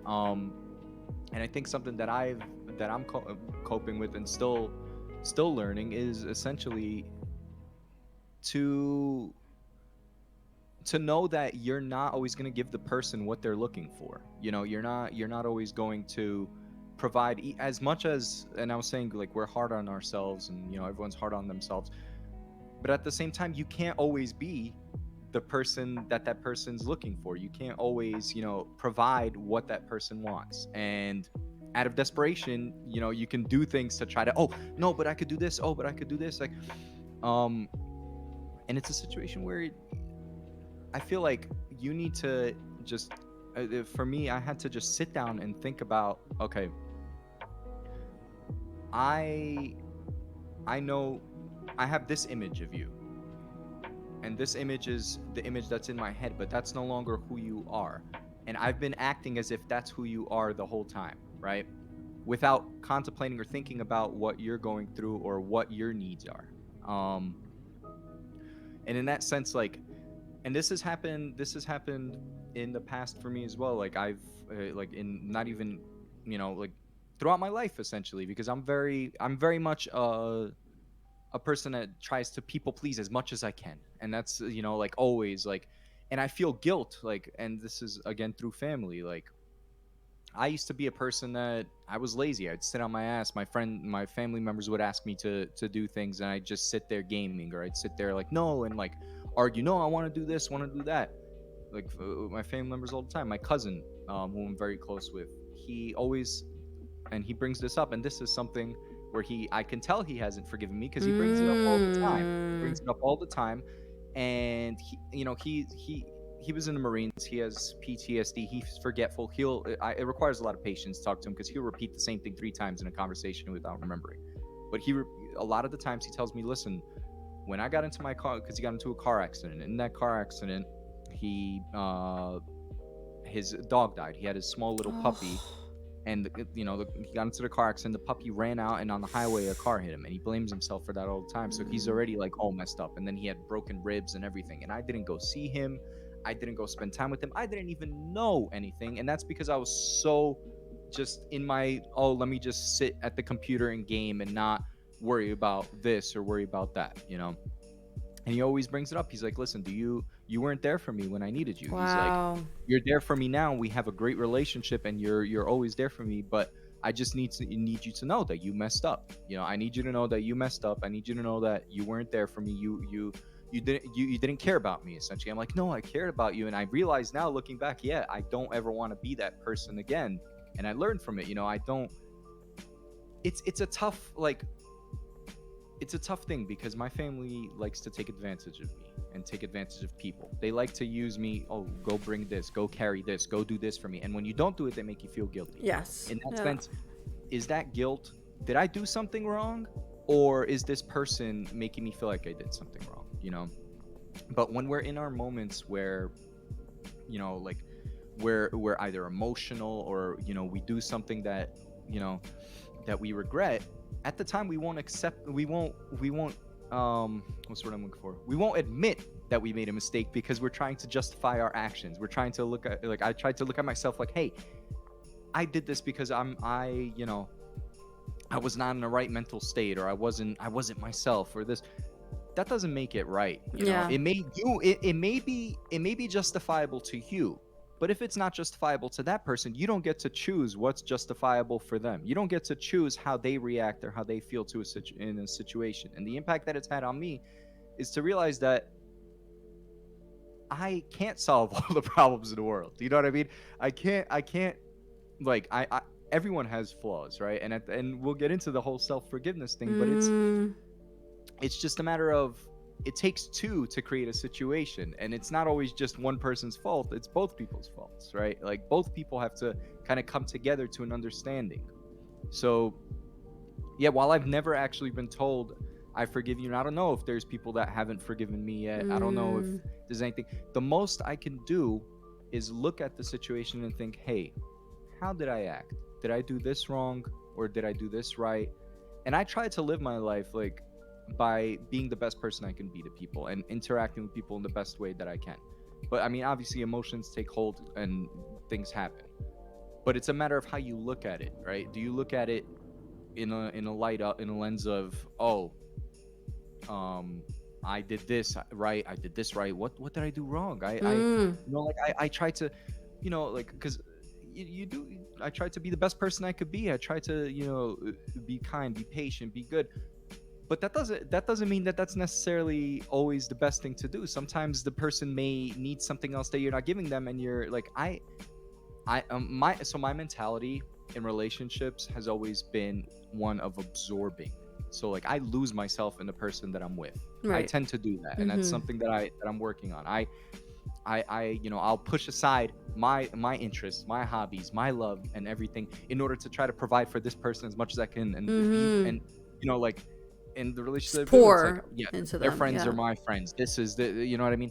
That's overwhelming as fuck. You know what I mean? Like, that's on the other side, you're thinking, oh, you're just trying to be there, but at the same time, that person can look at it and be like, hey, give me some space. Yeah. Like, for but at sure. the same time, you're like, but I'm just trying to be there for you. But that's not always the good thing too, right? Maybe that's not what they need. Maybe that's not exactly. the way that's they feel loved. Of who the person is and how they feel loved. Yeah, and so it's, in terms of people that haven't forgiven me, I don't know. I would hope that that people can forgive, but I know there's like my cousin who's gonna always bring it up, right? And it's a matter of knowing what you did to make this person feel that way, and it's not always easy to find that. It's not always easy to understand and get into that mindset when you have a different mindset, so it's basically just having an openness to understand that there are things that are not understandable. There are not answers to everything in life. You won't always get the closure or the answers that you're looking for, and it's tough. It is tough. Do you feel like you relive it every time your cousin brings it up? Do you relive like, oh yeah, I should have done that shit? Oh, I do. Yeah. I definitely do. It's exhausting.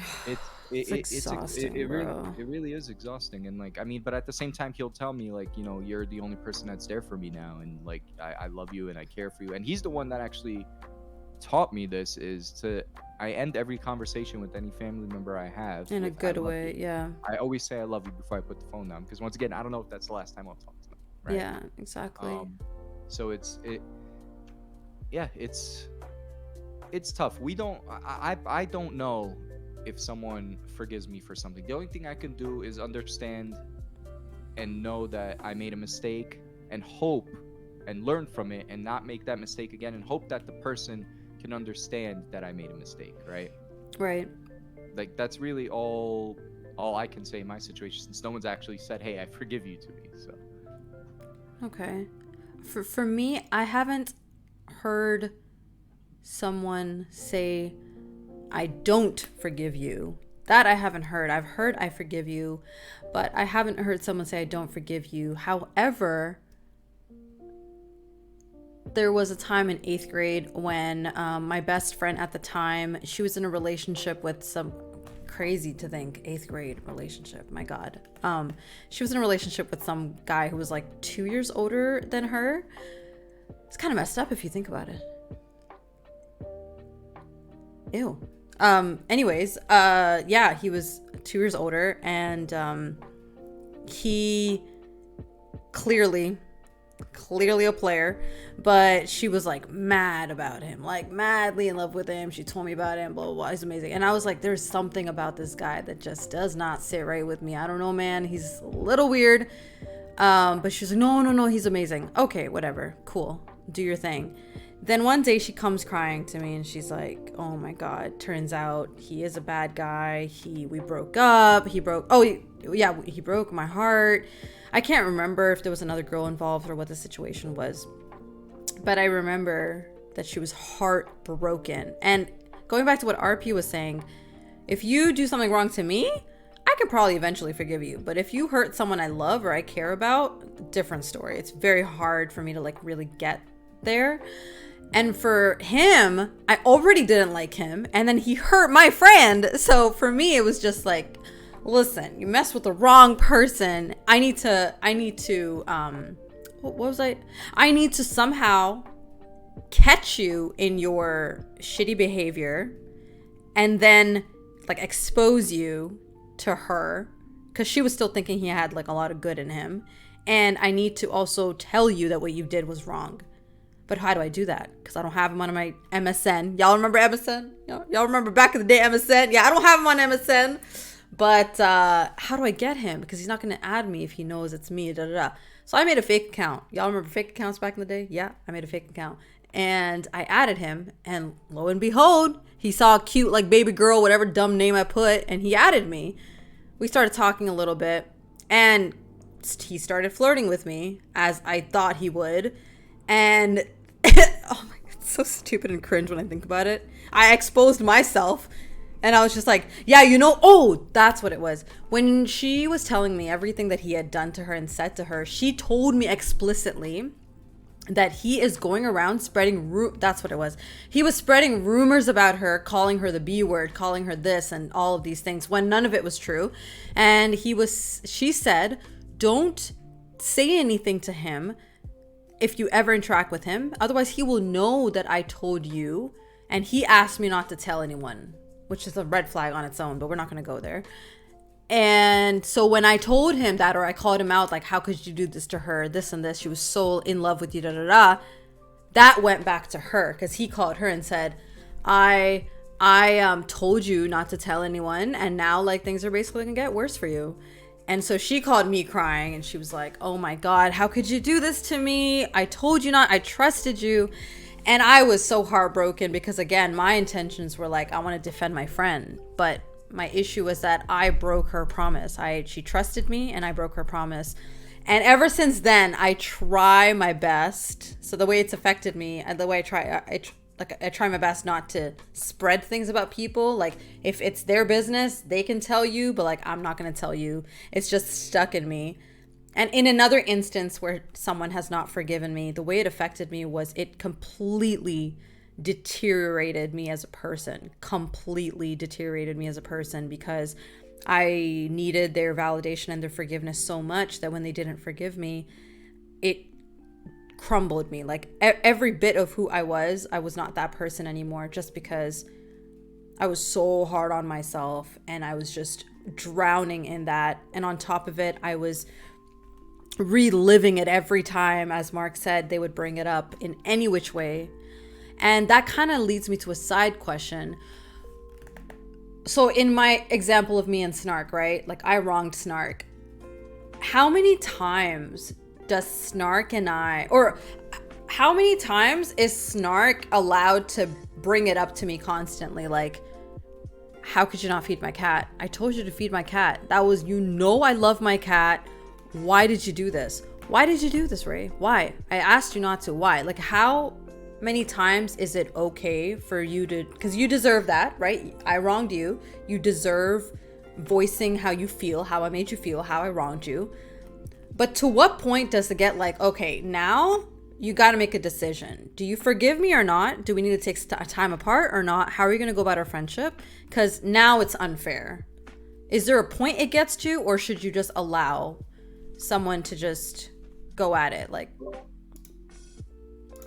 I don't think that like you said, the distance part, and creating that separation. I don't think there's any situation where the person doesn't have the right to bring it up as many times as they want until they're comfortable with accepting it and moving forward from it. It may not make us feel good. We may feel like crap because of it.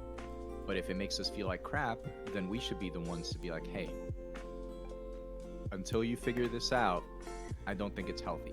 okay. I don't think it's a good situation to be in. Because some of us may never forgive. Right. You know, some of us may never be able to get past that. And you can't judge the person for that because everyone copes in their own ways. And I So, think we forget about ourselves. Like you just said, it's our job to be like, hey, it's not healthy, because we feel like, hey, we're the ones. I wronged Snark. I'm not allowed to say, hey, you're really hurting me. Like, Yeah. stop, Snark. Like, I get you're hurt. Can you take time to figure out your feelings? And I'll take time to figure out my feelings. Because in that time, I got to forgive myself too, so I'm healthy enough to come back to Snark and have a good relationship with her. But we forget about ourselves in that scenario that you were mentioning. Yeah, it's and it's a lot of reflecting, right? It's a lot of just inner thought and introspection and thought about, hey, you know, this person, it's so tough for them to forgive me. Maybe the way that I'm looking at it is not the way I should be looking at it. Maybe I'm not looking at it from their perspective. Maybe like the way that the life that this person led and the way that this affects them is different because of my environment and the way that I'm brought up and the way that I react to situations. You know, like just because, like for example, I'll bring like the death thing. To me, I'm pretty numb to death, honestly. Like I've had so many family members die that to me, I don't really have the reaction, you know, that most people have when a loved one dies, because it's just commonplace for me, you know, as sad as that sounds. But whereas where someone else, if someone, you know, if someone's family member dies or someone they love dies or something occurs, you can't tell them how to cope. You can't tell them. And it's the same thing with forgiveness. You can't tell someone how to forgive. You can't expect them to forgive just because you would forgive that same situation. Maybe something happened to them in their lives where that actually triggered something, and it makes it all that much harder. You don't know that, you know. And in that sense, it's like, just focus on yourself and focus on how you feel. If you feel like, okay, I understand I messed up, you know, I understand I made this mistake, I regret this mistake, I you know, had I had another chance to do it, I wouldn't have done it because I was not in the right mindset at the time.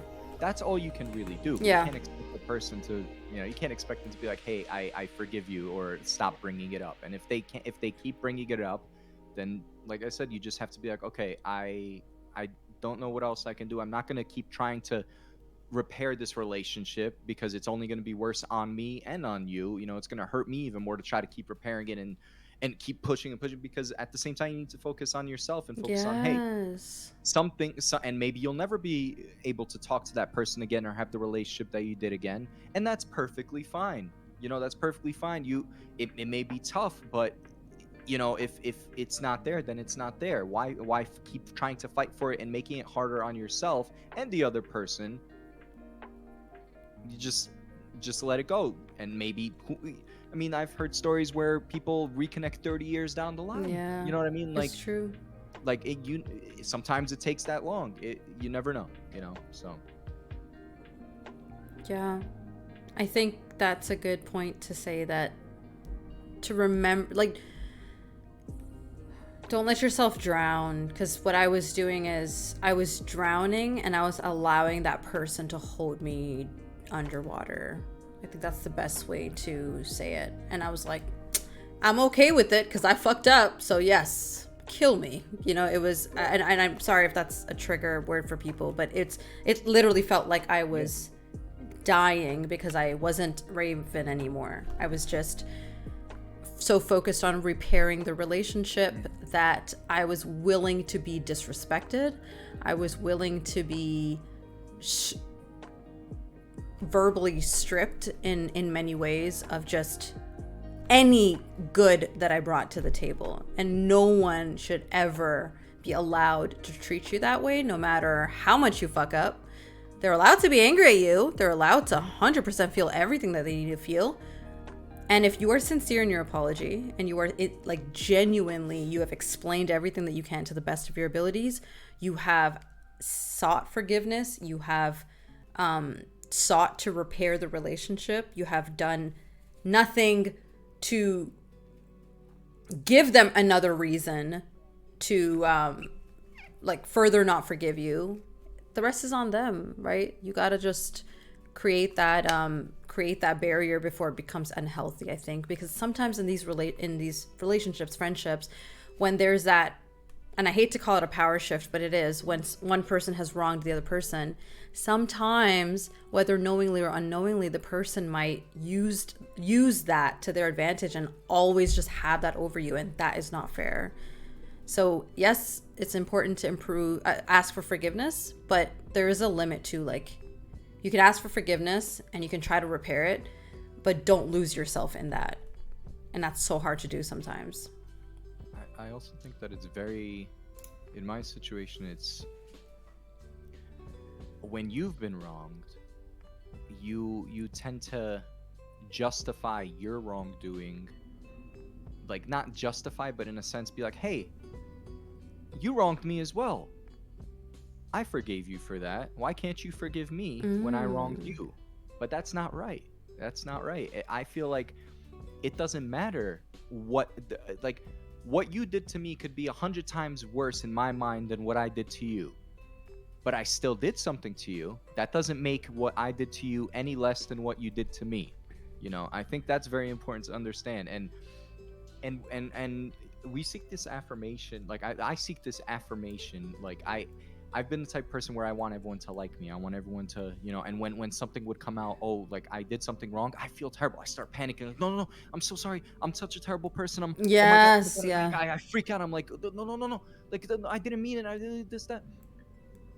And like when I look back, it's like, why was I reacting that way? You know, why was I so hypersensitive and hyper, like just trying to make things right in a situation when no, like they weren't right? Like Yeah. and if someone has, and I've always, and this is something that, like, for me is tough because I always want everyone to like me. I always want everyone to look at me in a positive light. Yeah. And even if I mess up, I try to justify, or not justify is the wrong word, but basically just like make them understand why I did that, so that they don't think I did it out of malice. Yes. Yeah. You know, but you can't please everyone. No. You never can please everyone, and there will be people that, you know, that you're not able to get this affirmation from of, oh, you're, you know, this person. The benefit of the doubt. Like, benefit of the I doubt. relate to you so much when you say that. Yeah, because it's really tough. Like, you feel very misunderstood. You feel Yes. like, why can't this person understand why I did this, or why can't I understand the mindset that I'm in? But at the same time, it goes both ways, you know. They may be feeling the same way, they just they're not expressing it, you know. And it's that push, that pull and tug, That pull and push. Yeah. it's like it's communication is hard. It's Very hard. Very hard, and no one's perfect at it. Yeah, you know, I know. honestly, back to what Snark was saying with her sister, arguing is the best form of communication. It really is. And I don't like to argue, and I wish I did like to argue. I do with my family members because I feel that bond, like, so close to them. Yeah, and I yeah. know that at the end of the day, like with my sisters or with my parents, if I yell at them or curse at them, They'll always come back to you. they'll always come back. Yeah. But when it's with someone else, I don't want to have that conflict, because I'm afraid, even though that conflict would be a good thing in the end, that not necessarily the conflict isn't the word, but that discussion would be a good, healthy thing to do. I shy away from it because I don't want to. I want everything to be peachy and dandy. Yeah. You know, I don't want it to. So that's it's really tough. Communication is really tough, and I always try to say, oh, you know, like I want to be as communicative as I can, but the amount of times that I'm laying there in bed and I'm like, all right, or like I'm sitting on a couch or something. All right, when this person comes through that door, I'm gonna tell them how I feel because it's eating up at me. I'm gonna tell them, and then they go through the door, and then they're like, hey, let's go have a pizza, whatever. And you hang out, and you're like, and this happens over and over and over again for me, and it's like, why can't I just do it? Why can't I do it? And then when you do it, it's already built up for so long that it's like, well, shit. Like, clearly, this is something that I should have been more communicative about earlier. In the past, you know. And like you think about the other person and their communication, and it's like, you can't blame them for not being communicative with their feelings if, even though you feel it, you're not communicating it. You know what I mean? So how are they supposed to know? Yeah, exactly. Yeah. And when I do, when I do communicate, it's when I do. When it hits the point where I get emotional, you know, like I've left work emotional to the point where like I have to go and tell this person how I feel because it's just eating up at me and I can't even focus at work. I can't do anything. And at that point, you know, I'm like crying. I'm already like, this is how I feel, you know, but it shouldn't take that. It should be, I'm sitting here enjoying my time with you. Hey, by the way, this kind of bothers me. You know, it's tough ideally it would be amazing if we all got there, right? And I wish that for all of us. I do wish for all of us to be healthy communicators. And this is actually a good segue for the next bit, which is our diving in of self-forgiveness. So what is your definition of self-forgiveness, Jerry? I ain't sure off my fan because it's cold as shit. Oh, okay.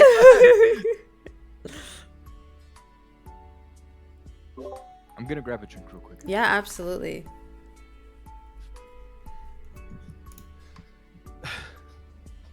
So, my definition of self-forgiveness is honestly confronting those demons. Confronting those demons that cause you to feel the darkest of the dark, or to feel like this, you know, when you're not yourself, and you just confront whatever the hell it is, just to let it go. Whether if it's self-regret or things you could have said or you couldn't have done, and you just hold that in. And it's scary when you try to confront those because it brings so many memories and so many variables. So my definition of self-forgiveness is just being able to confront your own past. As that sounds so epic, as confronting your own past, but it's true. It's confronting your own past and confronting those things you tend to kind of bury so damn deep, and that's what causes you to still be in a state of distress. That's a good one. It's just confronting all that. Yeah, I think that's the first step of self-forgiveness, just acknowledging that, yes, I did do that. Yes, it was wrong. And yes, it did hurt X, Y, and Z person. Which is in itself so hard to do. And actually, before I move on to asking Snark, one thing I want to say about therapy really quick is the amount of bravery it takes for anyone to even seek or think of seeking help or therapy or counseling, whatever. Y'all best believe y'all the MVP. Don't make anyone think about you, you know, tell you to think about yourself otherwise, because that is the first step of growth, of acknowledging like, shit, I need help. Like, I can't do this myself, or I need to like work through this with somebody. It's not a sign of weakness. It's actually a lot of strength goes into acknowledging I need help and I need someone to help me. So I just wanted to mention that. Snark? I think in its whole, self-forgiveness is self-love, and like that in and of itself is very, very difficult. Like, it's something I struggle with myself. It's kind of just like working out. Like, you work out to like feel better, but you have those days where you're just like sore afterwards, and you're like, I don't know if I want to keep doing this, especially if you're like doing it for the first time. It's something that you have to like practice and like have it be consistent, because you can like love yourself and then it'll just like whittle away depending on, you know, your surroundings and everything like that. So self-forgiveness is just an ongoing self-care, self-love type of feeling for yourself. Like, you have to be looking out for yourself and keep your mind healthy, and just like, no matter what happens to you, you have to just prioritize where you are in certain situations. And yeah, it's something that I've been working on myself. And it, depending on where you are in your life, there are different steps that you have to take in order to feel like you're actually forgiving yourself. Because like when you're forgiving yourself as a child, it's very different to Very when different. you're trying to forgive yourself as an adult, where your relationships are much more complex, and you're like, you know, just maybe like getting married, or like your adult relationship with your parent is now different now that you can like make your own decisions and everything. It's so different in every step of your life. So you kind of just have to make adjustments every single time. Okay, so I actually really like that adjective for self forgiveness. It's an ongoing thing. It's not just I've forgiven myself for XYZ thing that I did and we're moving on. It is an ongoing thing. It's like maintenance, constant maintenance. And Jerry said acceptance, and you said self love. Those are three really good ones.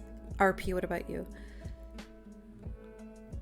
Well, I'm doing a fitness program for a while now, and basically, what we would do is before every meeting, you say what you're grateful for, but then you also give a win that you had for the week. Mm. But then you also give a positive self-affirmation statement. And I think that's very important to understand and love each other and know that you're worth it. That because I mean, I always feel like I'm alone. I feel like I'm, like there could be I have a big family. We're all very close. I know they all love me. They all care for me. My friends care for me. And I'll still feel alone. I'll feel like this person wants back to the feeling misunderstood, feeling like, and I think the biggest thing for me, I mean, I've been going to the gym a lot, like start saying like that does help. But a big thing for me is realizing that I'm a genuinely good person. Like I have flaws, but in order to move forward, you need to love yourself, and loving yourself is so important. And knowing that you're worth it, knowing Ooh, that that God. because I have two friends, one of which being a friend and a cousin. My cousin who's been suicidal, and that's why I'm spending so much time of being there for him. And he keeps saying if it wasn't for his dog, he wouldn't be around because he got a new dog and he's taking care of him, and that's his whole life right now. And I'm like, listen, I love you. I'm here for you. The whole family loves you. And I mean, even though people say that to us, inside we still don't feel that about ourselves. And it goes that way in a relationship as well, right? Like you can't I can't be with someone unless I love myself and love who I am. And we're always like we're always thinking of what we can improve on our upon ourselves, and like it's this long process, right? And it's never ending. But I think sometimes we just need to look in the mirror and think, hey, you know what? I'm worth it. I'm a good person. I love myself. I love who I am. I'm not, you know, I'm not a piece of shit. Essentially, you know what I mean? Like I'm not as and the reason that we need to do that is because we are so hard on ourselves. I'm so hard on myself, and Yeah. and looking back, like in relationships, I'm always like, what could have it's my fault. I could have done this differently. I could have done this differently. I could have Yeah. what if I just said this in this moment? What if I just brought this up? What if I approached this situation differently? What if I did this? What if I did this? No, don't think about that. Think about what you did right. I try to think about what I did that I feel Confident on, and then you and did it. confident Yeah. on, and feel like, you know what? Let's say you're in a very toxic relationship, and let's say the like it's been really bad for years, like, and you keep thinking, oh, I should have done this, I should have done that. No, just think about, hey, I had I had this time with this person. I enjoyed this time. I was happy. I had and things didn't work out, but that's what happens. That's what life's all about. Some people just aren't meant to be with each other. Some situations just don't work out. Everything happens for a reason. And the most you could do from it is grow and learn and just and be the best version of yourself that you can be, because it's so hard for everyone, especially during the pandemic, right? So many people struggling and just so much going on. I mean, our generation, and we've had 9/11, we've had the Iraq War, we have like Yeah. we have the COVID, we have all this stuff going on, and it's like everyone's going through shit, right? Like Yeah. everyone is going through so much that the least you could do, focus on what you could do for yourself first before. And this is something that I'm really working on now, because especially with my family, when I moved out to Iowa, I was the black sheep of the family, because my whole family is very close. No one leaves the area. Everyone's always here. Everyone's together. I was the one that abandoned the family, and I would get shit for it all the time. I would be made feel guilty. I mean, Wow. my mom straight up told me that she's gonna die because I'm not around, and I'm not gonna be there for her funeral. You know, like stuff like that, and it God, makes me feel it's like crap. heavy. Yeah. Yeah. But now when I came back to New York, I straight up told my family, I'm like, listen, I'm not the same person I was when I Mm-hmm. left. I grew so much and learned so much about myself. I thought I was learning about a relationship and moving forward, and like just becoming this adult, but I became an adult in the sense of what I want, what my needs are. Like, I'm not saying be selfish, but be self-aware. Be self-aware of what you need to do and what's hurting you, or what's not allowing you to grow as a person, And let it because go. yeah, If like, and vocalize it. It's hard to vocalize it, but when you do, it feels so good. It feels so good to be like, hey, this is something that I need to do. Whether you agree with it or not, I need to do it for myself. Because if I don't do it for myself, then I can't do anything for anyone else. If you're not happy with yourself and you're not happy with who you are, how can you provide? Once again, going back to that stick in the eye thing, like yeah, the splinter in the eye. If you have a splinter in your eye, how are you gonna help someone else when you're not taking care of yourself? yeah. Or going Both, back to the person forgiving you, you haven't forgiven yourself. Like you're not bringing your mm-hmm. best version to that Yeah, friendship, relationship, whatever it is. because we tend to harp on what we could have done, right? Like, you think, well, I could have done this, I could have done that. You can't change that, right? What can you do? Are you gonna get a time machine and go back and change? No. The most you could do is learn from it and say, hey, I won't make that mistake again, or next time I will do this differently. You know. But don't think about, oh, I fucked up here, because okay, so you messed up, but you can't Reflect, change it. learn. Reflect Yeah. on it, learn and grow from it. Don't be hard on yourself for the mistakes that you make in life, because you're only going to grow from those mistakes. You can only learn from the mistakes. Some of the most successful people in the world have failed time and time and time and time and time again. Mm-hmm. Personally, I failed the bar exam so many times I can't even count it, but that's because I know I didn't give my full effort, and like I didn't, and I'm like, when I'm ready, because I was pressured always, take it, do this.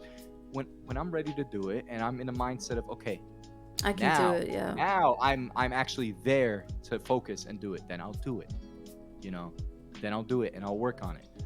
And it's the same thing with anything else. You need to make sure that you're focusing on the present and the future. The past you can reflect on, learn from, look at, understand, and you can look at it fondly, or you can look at it in a way that's tough. We're all gonna look at some parts in the past that are like, this is a messed up situation. But always find something that you can learn every single day about yourself, because Mm-hmm. I learn about myself every single day. Like I've I'm in a state now where I'm a better version of myself than I ever have been in my life. I can truly say that I'm a better version of myself than I ever have been. And I never thought, if you talked to me a year ago, I never thought I'd be in the situation that I am now. I never thought I would be able to reflect and actually speak up for my needs, and That's good, RP. notice my self-worth, rather than trying to always seek affirmation through helping others. I would always be seeking, oh, let me do this for this person, let me do this for this person, maybe then they'll like me more, maybe then they'll. No, know that you're worth it. And when you know that, then you could do that without a reasoning. You could do it because you want to do it, because you enjoy doing it, not because you're doing it because you're trying to make that person look at you in a certain light. Who cares? Who cares Mm-hmm. what? Who cares if this person thinks I'm the worst person in the world? If I know deep down inside, and I've lived my life, and I've done things that I know who I am, and I know that I didn't have bad intentions, or I didn't do something, that's all that really matters. Because at the end of the day, who are you going to bed with? When you're laying down in bed and you have your head on that pillow, it's your brain, it's your mind, it's only you and yourself, right? There's no one else there. And that's what matters most, is what you think of yourself. If you put your own self down, that is the worst situation you could be in. And we all do it. We all put ourselves down. And that prevents us from forgiving ourselves. And it prevents us from forgiving ourselves. Sorry, yeah. Exactly. I know sorry, go ahead. Oh, no, I was just going to say, back to the self-forgiveness, right? Mm-hmm. Like, just know that you're flawed. Know that everyone's flawed. Know that you're not perfect, but also know that you're worth it and you have potential and you have the ability to become anything that you want to be. As long as you know, like, you put your foot down and you do it, you'll do it, you know? Exactly. And I know we talked about this question already, which was, what are some deterrents to forgiveness, self-forgiveness, and why is it so difficult to forgive yourself? But Snark or Jerry, did you want to add anything to the things we've already spoken about, the reasons it's hard? So we've talked about, like, we put ourselves on not a pedestal, but like at a super high regard. So we're extremely hard on ourselves. We struggle with self-love. We might have not like accepted. We might be in denial. Do you have anything else that you want to add? And it just like along the same lines, pride has a lot to do with it. Is like justifying your side of the story to yourself isn't forgiveness. You're like convincing yourself, and it's like you're not really getting anywhere with that. Like what self-forgiveness is accepting faults. It's, you know, just acknowledging that you're a human being and like you're messing up, you messed up, and that's something to accept and to maybe apologize for if you're ready. And then also just like in relation to other things that we've said before, it's I feel like there's a word for this, but sometimes people don't want to forgive themselves, and I'm guilty of this too, because sometimes it like feels oddly satisfying to just bask in the darkness. Like, you know, it's like sometimes you're just like, I don't deserve to be forgiven, so I'm not gonna forgive myself, and I'm just gonna, like feel shitty, I'm gonna feel like garbage. But then sometimes that helps in the process. Like some people will just like go through something and then they'll bounce back immediately, but I'm not like that. And like sometimes I just want to like be in that, just have that moment. Are you punishing yourself? I don't like it. It almost feels that way, because it's like, you know, you can't just like let yourself do whatever you want and then expect people to just like forgive you for it, and then like, because that doesn't contribute to your own forgiveness, right? To me, when this is like happening to me, it feels like when you're in the dark and your eyes are adjusting to the dark, and then after a while you're like, oh, now I can maneuver around this space now that like I can actually see some stuff. And then from there you can just like, you can choose to open the door and like set yourself free from that guilt or anything that you're holding from the moments where you weren't forgiving yourself yet. But yeah, you just have to like kind of let go of your pride and just like acknowledge all the things that you've done and just work your way from there, because I can't just make that movement from like A to B. There needs to be like little micro actions to get myself to that point. And if that means like being in the darkness for a little bit, then that's okay with me, because that's part of my process, and then that can change over time depending on what situation I'm dealing with. Right. I think I'm like you when I'm in the wrong, like I just sit in the sadness and the darkness because it's multifaceted. One, I don't feel worthy of being happy. I don't feel worthy of getting, like, opening up that door and setting myself free. And the other, you feel guilty, even though you feel like you've done the work needed to forgive yourself, and you're ready to, and you've reflected and you've apologized and you're like ready, but you feel guilty because maybe the other person hasn't forgiven you yet, or they're constantly reminding you that this is the shitty person that you are. And so you feel guilty that you don't think of yourself that way. Like, you're trying to get over that, you're trying to grow from that, and you feel guilty that the person that you've wronged is still hurting, but you're ready to move forward, you know? And I think the other thing, what we mentioned, it's the punishment, like punishing yourself, that no, you deserve to be unhappy and miserable forever because this is what you did. Jerry, what about you? Did you want to add anything? Not really. I just kind of agree with everything y'all said. Yeah. Yeah. I'm just like, I don't got anything else to say about this. I really love what y'all said. That's absolutely what I would say. Awesome. So Jerry, oh, sorry. Yep. Oh, I just wanted to, because I probably will forget because my mind goes all over the place. But I remember distinctly one situation that to this day I do not forgive myself for. Oh. And it's not because I don't want to. It's because I just simply can't. I can, but it's tough. My uncle was in the hospital, and I was young. I was like, I think I was like 13 or 12. He was in a hospital, and I didn't know that he was in the bad shape that he was. Once again, it went back to gaming. I was sitting there, I think I was playing Yu-Gi-Oh! Or something on the PlayStation at the time. And my uncle called the house from the hospital. He asked to talk to my dad. Mm-hmm.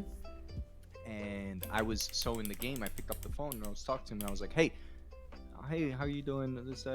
Oh, can I talk to your dad? Oh, he's not here right now. He's not, I don't know where he is. I could have went downstairs and handed my dad the phone or something if he was downstairs. I did. It's like, no, I can't.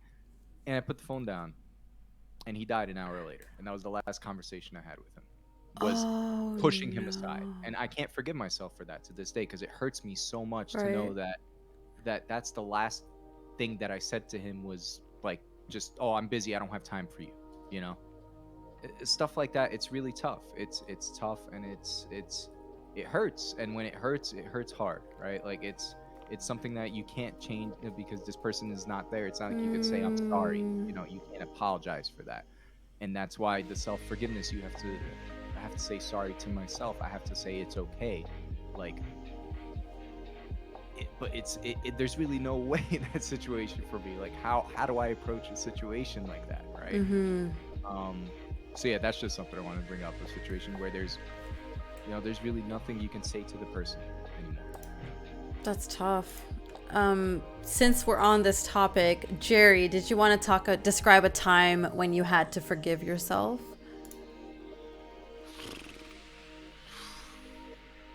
So this is how can I add a trigger warning? Did I say trigger warning? Or Yeah, you could just mention it and go for it. Yeah. So this was around mid-October of this past year. Mm-hmm. And it's kind of like the follow-up to what I was saying about my coworker, that she didn't forgive me and stuff, and I just had a complete mental breakdown. Oh. I pretty much relapsed and tried to kill myself, and I was it was a pretty dark, it wasn't a dark stormy day, but it was like the atmosphere was so dark. I hadn't eaten like in a week. Like I was like, I mean, I drank water because I was like thirsty, but I just didn't want to eat no matter what I tried to do. And I was in my bedroom, you know, I started cutting myself again. Just, you know, bed full of blood, cuts everywhere, crying. And it's like, usually the reason why I cut was because it's to remind myself, if every slice I take, it's gonna make me feel pain. But every slice I took, I didn't feel any pain anymore. It just felt like I was just doing it. I wanted to remind myself, why am I hurting? But I was just so fucked up because I was trying to help everybody. I think it's a culmination of the pandemic, my coworker, and just myself, and just that transition from like the world wasn't the same way as it was, you know, before this whole crap. And it was finally like my bubble finally fucking bursted. And I was in a pretty much like fuck it kind of mood, and this sort of happened, and I'm just there cutting and just I'm crying. I'm just hoping, you know, for that one prick it'll finally hurt, but I never stopped hurting. Where'd you grow up? Where are you from originally? And luckily I have my computer on. I have like a screensaver. I have like screensavers and stuff. It's really corny, but my computer's like at the end of my bed. And all these pictures from TwitchCon started appearing. Cause I have like a file and stuff, and I was looking at it and I was like crying and shit. And it was like, it reminded me I have something to live for. I have something to live for, even though the world's not the same, even though I can't help every fucking person. Because I'm very much a kind of person that I'll give everybody my 100% all before myself. I don't care if it's a friend, if I'm a member, I'll do whatever the fuck it takes to make sure you are okay. I want everybody to feel some sort of relief. I want, even during, this past pandemic, whenever someone got sick, I was like, I'd rather take whatever they have, and I want them to feel okay. So it was just a culmination of, it was just a culmination of everything, and it's like, you know what? I need to give a shit about myself sometimes. I sometimes need to acknowledge I can be selfish. I guess for the longest time, I always viewed being selfish as like a bad thing. So I just, want to help everyone else. Like, do the best you can.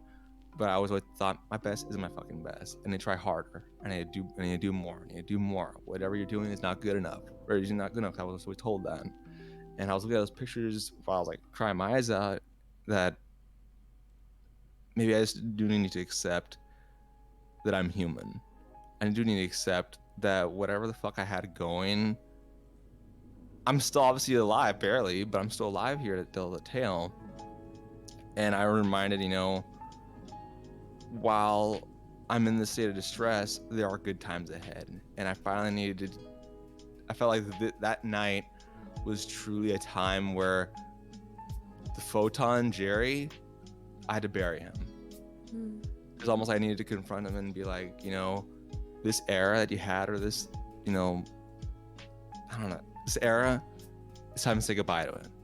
It's time to say goodbye to it. It's like all this pain, all this, struggle I had, it's time to say goodbye, and it's time to try to move on and try to, forgive myself. And then luckily my brother-in-law came in, and I was really afraid. He sees me, bloody up and shit.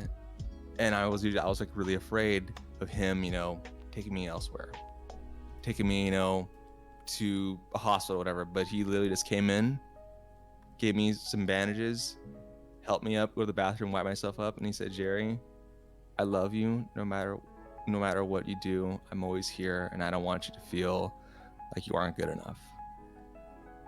Because like I said, I try to help everyone, but at the end of the day, it's like I give so much that I don't have nothing else for myself. Yeah. So that was that moment. I mean, it's still an ongoing process, but that was like the first big wake the fuck up kind of thing.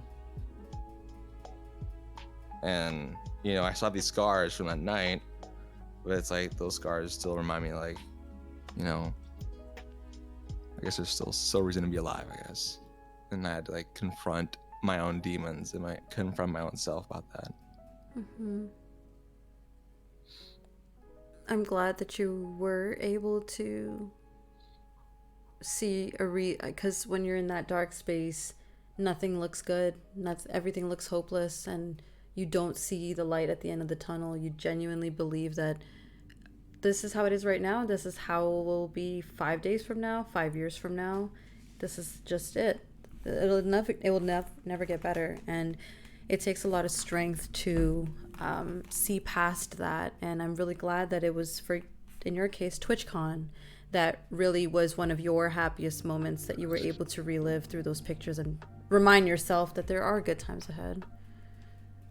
Yeah, I mean, like, it sounds corny. It's like, for a long time I always struggled with online friends or IRL, but I feel like that was one of those times where it really blended that, and it really that time really meant so much to me that I can't fucking acknowledge. So like every time I feel like crap, I like my fridge, because I feel like that's where I necessarily wasn't the most happiest, but that was a time where I felt like I can be something better, something more. So it's like that's the person I want to be, the person I want to try Hopeful. to be. Yeah. I remember how much it touched you, because that's something that touched me when we were in karaoke, and I was kind of like doing my rounds, going around to person to person and making sure like everyone was good, everyone was eating, everyone was happy, everyone felt like they interacted with everyone, no one felt left out.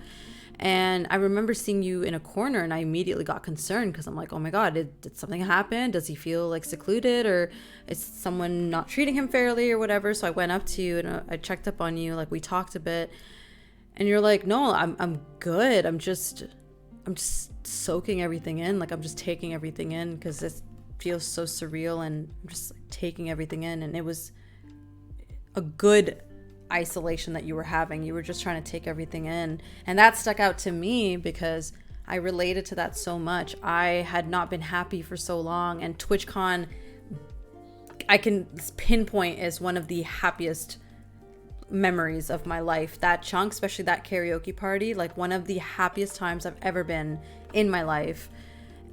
And so seeing how much it impacted you, I could relate to that because it impacted me that much as well. So I understand that that's where you go to. It was almost like seeing a ghost of myself that night when I was, full of this shit all over me. I want to call it shit. That I was confronting like all the versions of myself. Like one was like the version that's dead, and one's the version that's like you can do it, like that devil and angel kind of thing. Mm-hmm.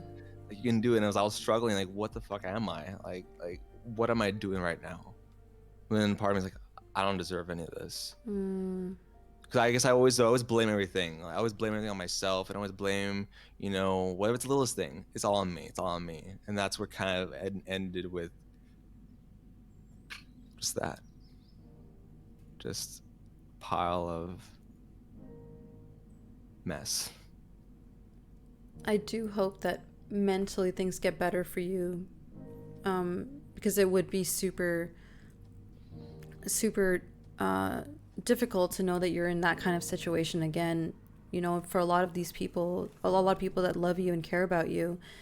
And I hope that you are able to reconnect with yourself and remember what makes you magic, what makes you magical and what makes you important enough to be here, because you are worthy of being here. We're all worthy of being here. It was unfortunate it was a whole bunch of stuff.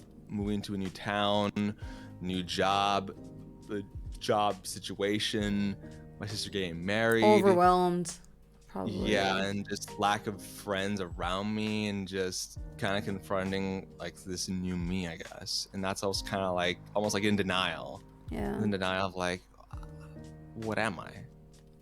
Mm-hmm. What are you kind of seeking now to go down that path of self-forgiveness and heal? And I know you said it's a work in progress. To be honest, I think sounds weird, but I became too consumed with my work at the time. I became way too consumed with my work. Like even when I'm on a computer, I was like thinking, okay, what do I do at work? So that played a big role. And I think I went to New Jersey during that time after like that whole debacle, and I met up with Pashley and Phoenix and stuff. In Washington, it's like I needed some TLC. I needed to just give myself some love. It's like I need to acknowledge it's okay to have some fun. Yeah. Like when you leave work, unless I don't know what job it requires, but when you leave work, leave it at work. Mm-hmm. When you're at home, try to do things you wouldn't do at work, because when you're at work, you're in that mindset. And ever since I started following that, everything just kind of felt awesome. It's like once you're off the clock, all right, I'll deal with that tomorrow. Mm-hmm. So that's kind of my ongoing process, and also obviously just talking to people again. For a Yes. while, I kind of just Cut became yourself so off. isolated. Mhm. Yeah, and that's been helping me a lot. And just planning things. Like I said, at that time I wasn't like planning on doing anything, but now it's like, for example, TwitchCon. We're in TwitchCon in October, and it's like I'm planning those little things and make those little milestones. Mm-hmm. Make those little milestones that we get excited. It's that way you're not always just you're a zombie working or you're a zombie doing whatever. And actually, I've been watching this video every week. Jimmy Valvano, he was a basketball coach for NC State, and there's this quote that really strikes me every week, even though I listen to it. He says, if you laugh, you think, you cry, that's a full day. It's a heck of a day. You do that 7 days a week, you're gonna have something special. I listen to that every day. Can you say that again? I love that quote. I like that. If you laugh, you think, and you cry, that's a full day. That's a heck of a day. You do Oh, that that's a 7 heck of a days a week, day. you're going to have something special. I listen to that speech every week. I love Hi. it. Hi, baby. Little Nunu came to say hi. Hi. Yeah, that's a beautiful quote. Thank you for sharing, Jerry. And I do genuinely hope that things get better for you and you're able to set those little milestones that give you that joy and that little spark for life. Snark, what about you? Hard to like pinpoint a specific time because I feel like I'm in a constant state of having to forgive myself because I have like really high anxiety and it's just like it's more manageable now, but like when you're like growing up and in your formative years, it's just like everything at once and you're like trying to grow, but there's just like it's like a deep feeling where you're just like this is never gonna go away. So like with that kind of stuff, you kind of just have to like learn how to cope with it, knowing that it's with you forever. I mean, it kind of just leads into like the next question that's coming up, which is like ways that you're trying to practice self-forgiveness, which is I learned this like fairly recently, but like what helps a lot with me is I like to talk to myself like I'm a toddler. Like it's like you treat children like so gracefully and like so like it's a child, right? Like and then you never think to just speak to an adult like that, but like it's just whenever I go to like doctor's appointments or like dentists, I'm like 26 and like for some reason every single time I go to an appointment they talk to me like I'm a child, and like some people could find that offensive or something, but I'm just like this is really nice. Endearing, yeah. I've taken that and just been like this is how I'm going to talk to myself if I'm feeling really bad, and I like I'm in this dark place, like I'm going to talk to myself like I'm this small innocent child, and it's just like an ongoing thing, because freeing yourself from like that guilt of like either hurting others or hurting yourself, it's just like it's really difficult because if you especially if you're it's difficult to talk about this kind of stuff with other people, you you can't get to that space unless you open yourself up to it. Like you can't just teleport to that like I'm okay now kind of deal. It's you just have to like work for it, and it takes a lot of effort, and it's just like if it takes talking to yourself like you're a baby, then that's what you have to do. Exactly. You know, it's just like, hey buddy, like what are we gonna do to fix this, or like what are we gonna do to prevent this from happening again, and like it just like healing is a whole process. Like it could take forever, but as long as you're trying, you're going in the right direction. So yeah. Yeah, thank you for sharing that. D said, is it possible to acknowledge that you can't forgive that version of yourself, but that's not you anymore? Oh, that's good. I feel like if that's a way that you want to choose of forgiving yourself, because that's the only way that you can, I definitely think that that's a way to kind of dissociate yourself with that version of yourself and say, I have changed, I'm not that person anymore, I don't agree or forgive them, but that's not me anymore, therefore it doesn't impact me. Not forgiving that version of me doesn't impact me anymore.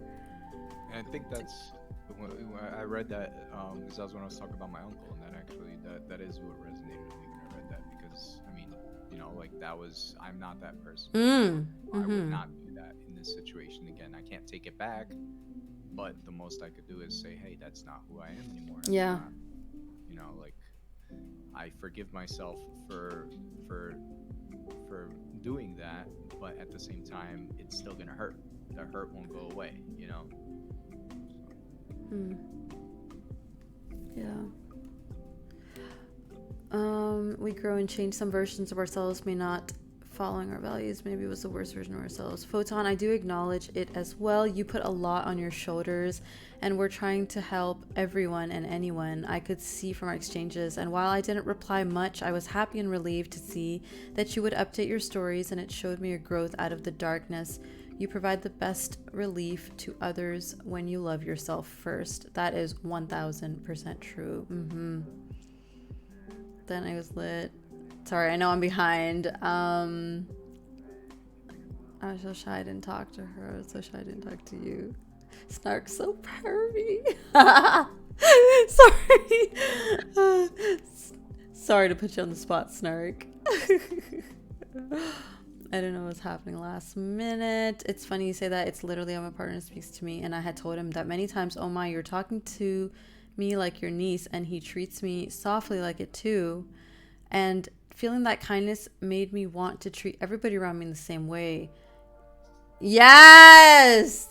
I would like Snark to speak with me like that. There's something comforting about when someone speaks to you like that. Snark made a good point that some people might view that as offensive, but as long as you trust them to not be speaking to you in a patronizing or condescending manner, and if they're genuinely coming from a place of, I want to hold you and protect you and get to the root of what's hurting you, like, let me just in, I think it's fine. Yeah, and when you speak to yourself in that manner, yeah, that is healing as well.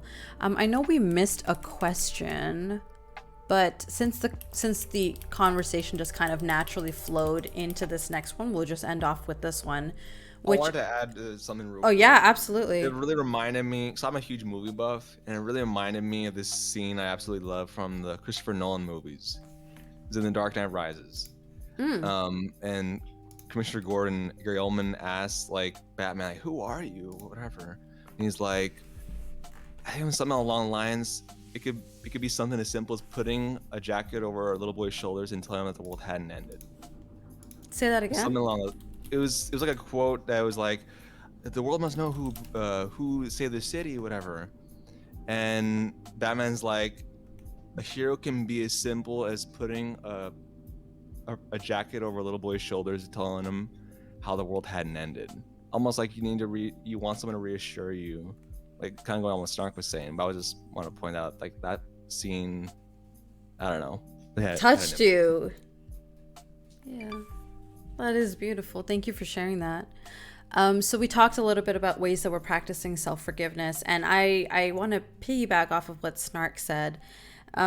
One way that I try to practice self-forgiveness also is not only talking to myself and like trying to build myself up and reminding myself of all the good things. It's also writing it out and kind of making it writing it out. Like, these are the things I messed up on, right? Like, these are the reasons I feel like I did it. And then when you see it visually, you can kind of dissect it and think that, okay, this is something that happened in the past. This is why I feel like I did it. How can, as RP was saying, how can I learn from it and move forward so that I don't do that again? Because if I keep repeating it, then I feel like that makes me, to myself, unworthy of forgiveness. But you've only done this once, or you've only done this twice, or whatever the case is. You're learning, you're growing. It's okay. You know you're capable of growth. So you made a mistake, reflect on it and learn and grow. And I think that keeps me hopeful when I say that I have that opportunity to grow. When I do have the ability to grow, then I don't get stuck in that, like, in that darkness. So one way is writing things out, speaking with myself. And another way I've gone about self-forgiveness is, as I said to Photon, reminding myself of my magic. So pursuing the things that genuinely bring me joy, things that bring me joy, and things that I feel like I'm not completely horrible at. Because then it reminds you that you're not just your mistake. There is so much more to Raven. There is so much more to Snark. There's so much more to Photon and RP. And when you're in that hole, that's all you're focused on. That's where all your energy is going. And sometimes you need to step back and remember that, no, there's so much more that I could and need to focus on. RP, what about you? Any ways that you can suggest about for people to, or with the ways you do? It's funny you mention that, because I've done that recently, in terms of writing the things down, and it was actually my trainer told me. He's like, listen, write down 20 ways that what you did benefited you. Write down 20 ways that what you did benefited the other person, and write down 20 ways in which it made things worse, or like it caused a disturbance. And so I did that, and I spent the time, and I wrote down the 20 ways, and then I told him, I'm like, it was actually perfectly balanced. There was a balance to it. And he was like, yeah, there's always going to be that balance to it. That it's you can't always look at it in one way or the other. It kind of has a way of always balancing itself out. In terms of like the way that I deal with it, I've learned to not be stubborn. I'm a very stubborn person. I'm a Taurus, so I'm stubborn in nature, and I'm a New Yorker, so that doesn't help. So many times when I'm in a conflict with someone and there's something going on, rather than address the situation, I push myself away from it to try to like, oh, maybe it'll work itself out some way. Even if it's like like a little argument with my sister or something, let's say, and she lives on the apartment upstairs, so like I can't avoid her. At the same time, just walk past each other. You kind of don't want to address the situation, and that's something that I've done a lot in the past, and I learned that, what, almost every single time that I decided to make the decision to be like, okay, you know what, I'm gonna address the situation. I may have gotten into an argument, things may be like tense, but almost I actually can't think of a time where it didn't turn out better when I actually decided to go for it. So there are friends, like I've pushed aside friends and everything that I hadn't spoken to for years. If I'm the type of person, when I'm in a relationship, I push aside my friends and everything and focus on a relationship. Like when I moved back to New York, there are friends that I haven't talked to in 11 years, who I reached out to, and now I hang out with every weekend. And it's almost like they're all high school friends. It's almost like we're still in high school. Like nothing's changed. I had this fear and this stubbornness that it's gonna be different, that they're gonna look at me like I'm this, like, who is this person? Like they don't talk to us. They don't. No, approach it with a positive mindset. And I have this. And I was telling my cousin about this manifestation. Like, what you manifest a lot of times will happen. If you manifest when you go to the doctor and you think that everything's going to be bad, things will chances be are bad, but if you go in there with the mindset of, oh, it'll be okay, like I don't have, I'm not this sick, or I don't have this, like it turns into that situation. I'm, in terms of the self-forgiveness, I'm straight up gonna say I would just look in the mirror. Even up until like 3-4 months ago, I would look in the mirror and say, you're a fucking piece of shit. You suck. Look at you, you fat bastard. Look at this. Like, I would straight up just say all these things to myself. Oh man. Rather than be like, and the opposite, you're worth it, you're a good person. I would just bring myself down, and just constantly, anytime anything would happen, I would bring myself down. And I would think, there's no way you can repair this. There's no way you can actually, people don't like you. You know what I mean? Like, you're the damn. But once I started realizing that same thing, it's funny that Jerry mentioned going to see Pashley and Phoenix, because I did the same thing this last month. I took a trip all the way from New York. I drove down to Florida, and I stopped in a bunch of cities along the way. Haven't seen any of the people in sometimes ever, like Pashley and Phoenix. I've never seen them in person. Some of the people I haven't seen in 10 years, 11 years, and every single place I stopped in like 7 different cities and met with friends and family members along the way who I haven't seen in years. And this was all last minute. It's not like it was planned. I just reached out to them. every single one of them didn't like, they didn't let me pay for anything. They let me stay at their place. They were like all so nice and wholesome, and like it was such a great time. And I realized like I do have these people around me. I do have these Mm-hmm. people that care. Why? Even if like even if like I have a relationship with someone, and like a friend or something, and things didn't end well the last time we spoke. Well, they're never gonna get well unless you take that step forward, and realize that, hey, yeah, you made a mistake, but you can still make amends for it. You can apologize. You can talk about it. You can move forward. Absolutely. You know, There's always and hope. yeah, there's always hope. Like those same friends who I went with, they used to be in a band with me in high school, and we'd do like battle the bands, and we play. And I taught my friend Zach to play bass so he could play in a band. And when I was in Poland at the time, sorry, this goes back to like the forgiveness. It's not so much self forgiveness; it's more of like a time that I held a grudge. Mm-hmm. I held a grudge against him for the longest time because when I was in Poland on vacation, he decided he wanted to be the lead singer and kick me out of the band. And then I came back and started another band, and we ended up beating them. Ooh. His band. So it felt great, but at the same time, I always felt like, like it hurt me. I was like, why does?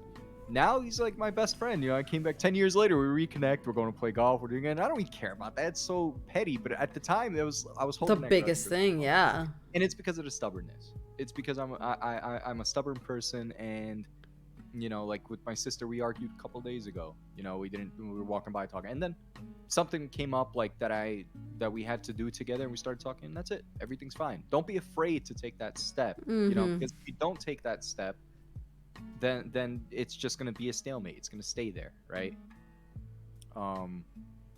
Forgive yourself. Realize that you made a mistake, but just because you made a mistake, that doesn't make you a terrible human being. That doesn't mean the other person wouldn't be willing to forgive you. At least try to see if there is something you could do. With family it's different, but if it's like a relationship or something, yeah, love yourself and love who you are. I love that. Jerry, what about you? About how to keep going with self-forgiveness. Mm-hmm. Take time out of your day. Just take time out of it. Kind of going on what I was talking about, separating your work life from your personal life.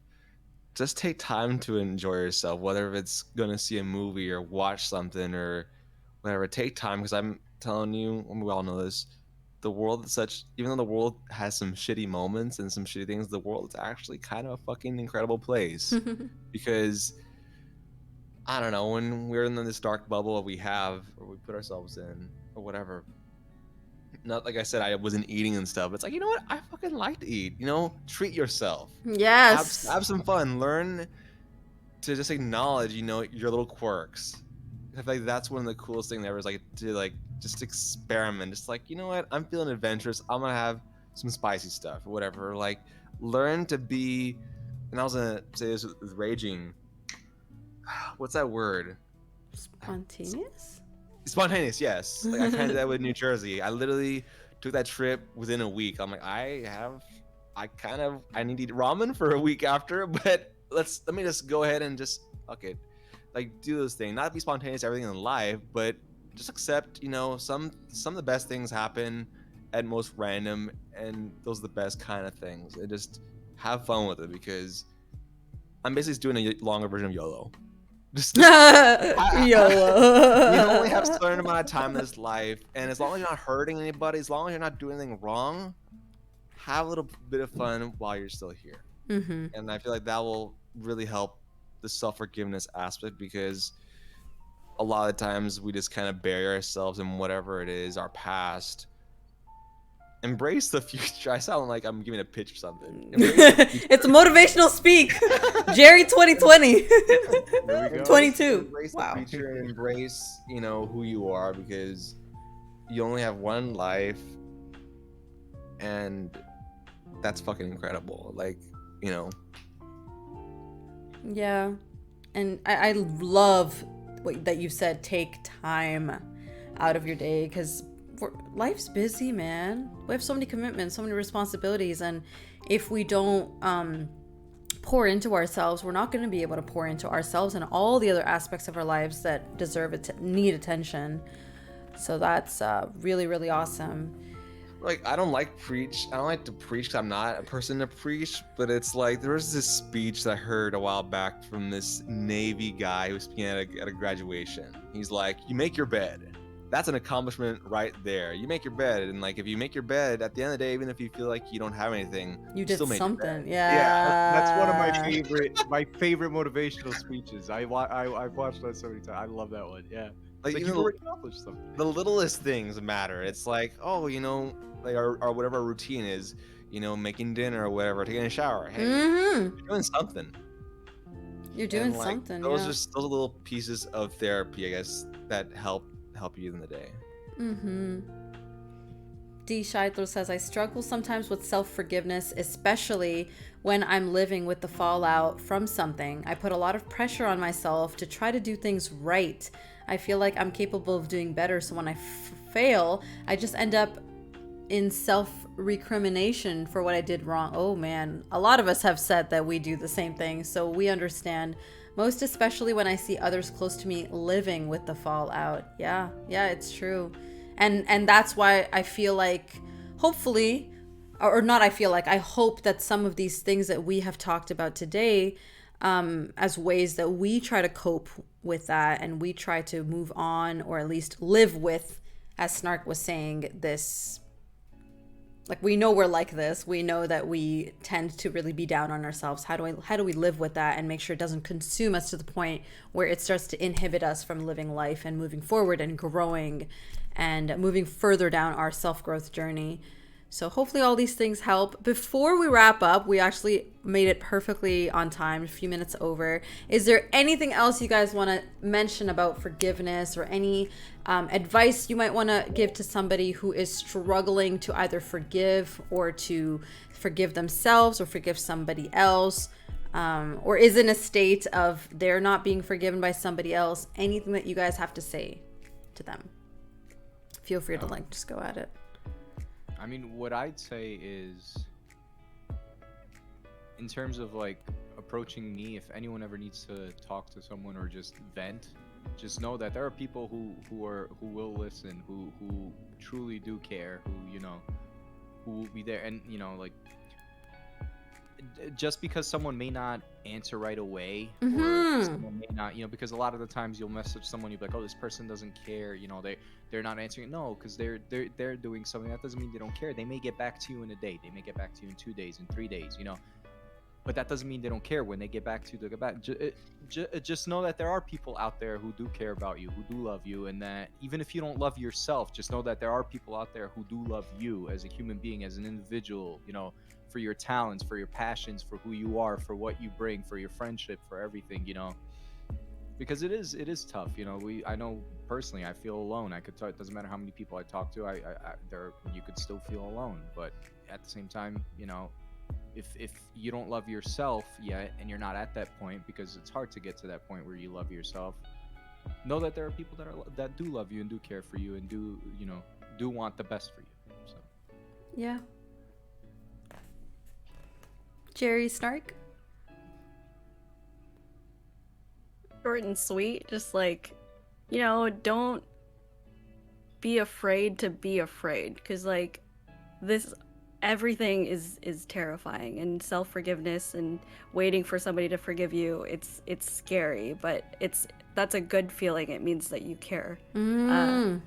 So yeah, it's just like, you're gonna feel certain things, and you're gonna start feeling like, maybe I shouldn't do this, or maybe I shouldn't be talking about this at all. But like, no, talk about it. Like, this whole thing has been like, communication is key, especially if somebody else is involved, or even like communication with yourself. You have to learn how to speak to yourself. You have to learn how you want to be spoken to, and when you figure that out, talking to other people is just going to make more sense as well.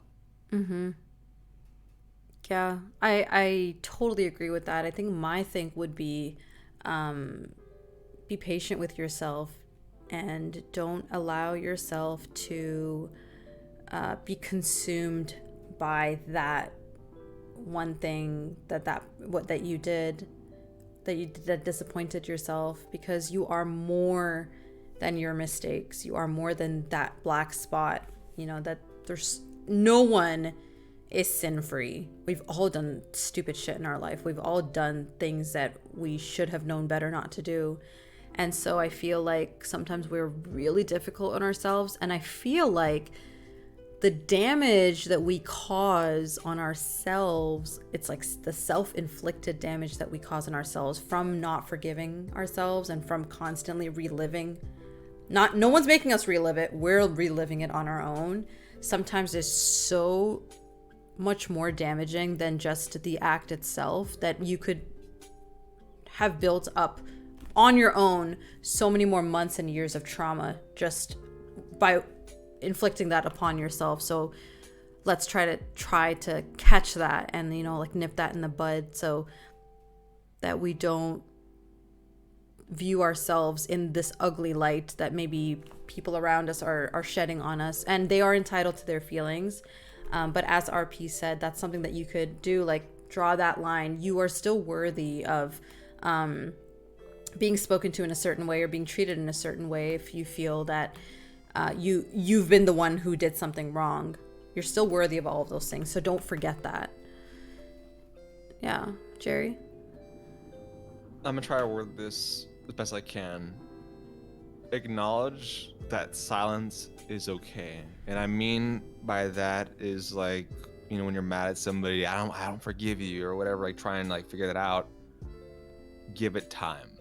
Give it time. Relating to my coworker, how there was a while where we never talked, and that's okay. Acknowledge that it's okay, because if there's that silence period of like nothing, or even just cordial hello, whatever, but nothing outside of that, that gives you time for both parties to really figure out what it is, to kind of like clear your head. Just clear your head, and that's okay. Because I feel like a lot of time with me, I am very much like I expect everybody to kind of be on my same speed. All right, this is like a cartoon. The result really soon. But here it's like, it took me time to realize, what does this person really need? What does this person that necessarily didn't really forgive me at first or was mad at me to really think? It allows thought. So it's okay to allow that brief transition and that brief moment of silence. Just, okay, blank page. Start from there. I love that. Just reset it. Yeah. And in order to forgive yourself, I think one of the first few steps is that acknowledgement that, shoot, I messed up. And then it's the reflection. Okay, why did I do it? What was going through my head? Yeah, that is wrong. Why did I do that? And then you like go through the scenarios, and then this is how it affected this person. Oh my God, I really hurt this person. Why did I do this? And how could I have done this? What should I have done differently? And then you like really, really analyze the situation and untangle all of that. And then maybe you'll get at a point where you can forgive yourself, and hopefully maybe they can forgive you as well. It always annoyed me whenever I lost things as a kid. My mom always tell me, all right, Jerry, retrace your steps. Where did you leave your glasses or whatever? And I feel like that comes into perfect place for forgiveness. All right, retrace your steps. What exactly went wrong between, you know, you and that person? Right. Thank you, guys. This was so wonderful. With that, that's the last question. That brings us to a close. Thank you guys so much. Sort of on the lines of self-forgiveness, can we all relate on those times when we randomly think about something we did years ago and suddenly cringe at ourselves? Yes. All the time. All the time. It's nice when you can make things right. The problem is when the other person isn't interested in repairing. Right. And as we mentioned, like, they're kind of entitled to that. All we can do is make sure that we don't repeat that again. We have grown from it. We've reflected on it. We've apologized for it. We've explained to them that we do truly understand how we hurt them, and we're so deeply sorry for what we did. Exactly. It's a not a you problem. Exactly. You did all you could, and you don't plan to repeat that again. And you're trying to grow and move forward. You know, we all make mistakes. Everyone makes mistakes. But if they can't forgive you for that, then hopefully one day they can. That's a good shine. Shows that you grow into exactly. Hi, DJB. Thank you for being here. Thank you, Photon. Thank you, RP. And thank you, Snark, for taking time out of your busy lives to spend this time with me and talk about such an important discussion. Have an important discussion. Yeah, guys, I'm gonna head off so that I can say bye offline to Snark, RP, and Photon. I know, it's so cute to see the familiar faces again. Thank you all once again for being here. I will see you all in about 5 minutes. I just want to say bye to the guests offline, and then I'll be doing the wrap and then heading off. So I'll see you guys soon. That was so fulfilling. Oh my goodness. And before I head off, I just want to thank you all once again for coming by, spending the stream with me. Listen, this was free therapy for me. Okay, I'm very, very glad that I was able to do this and that the very, very wonderful guests agreed to be on this with me, because it is equally their space as it is mine. I am going to do the rap, and for those of you who are new here and don't know what this rap is about, the first part of the rap. Thank you, RP, for being here. A huge thank out. A huge thank you and shout out to RP, Snarkism, and Photon for being so brave and sharing their personal experiences and stories with us. Very, very, a lot to think about. Take luck, exactly. The rap usually is considered. What is happening? You know what? It's because I haven't eaten. I'm hungry. The first part of the rap is like a pre-planned thing that I normally have, and then it's the freestyle. Okay, so let me just try to get my thoughts together because I want to try to shout out each of the guests in the rap. Okay, I want to try. Oh my god. Where's the song? Maybe it's stream tracks. Okay, there we go.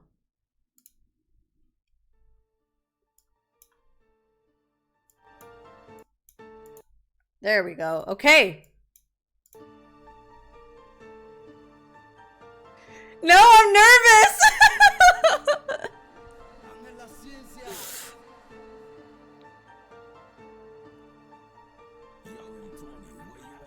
Oh, snap, it's my Ravens. It's time with you. I've been craving. Been looking forward to this all day. Let's have a scrumptious time today. Skippy doo bop, bop a bop, moo moo bop a bop. Skit, scat, diddly doo, and a spooky boogie boogie boo. Alright, okay. Tonight was Ravens Real Talk.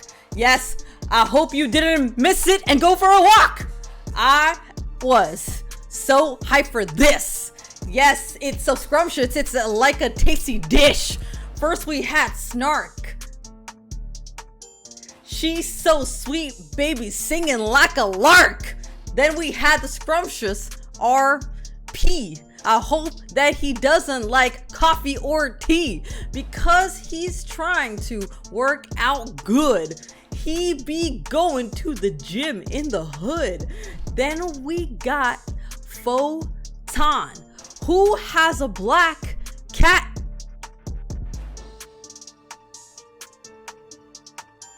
I was gonna go somewhere so wrong with that. Hold on. Let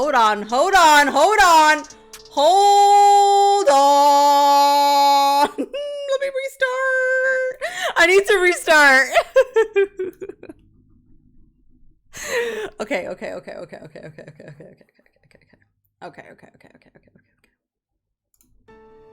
I got this. Okay, I got this. Hi, Chevy. How are you, scrumptious?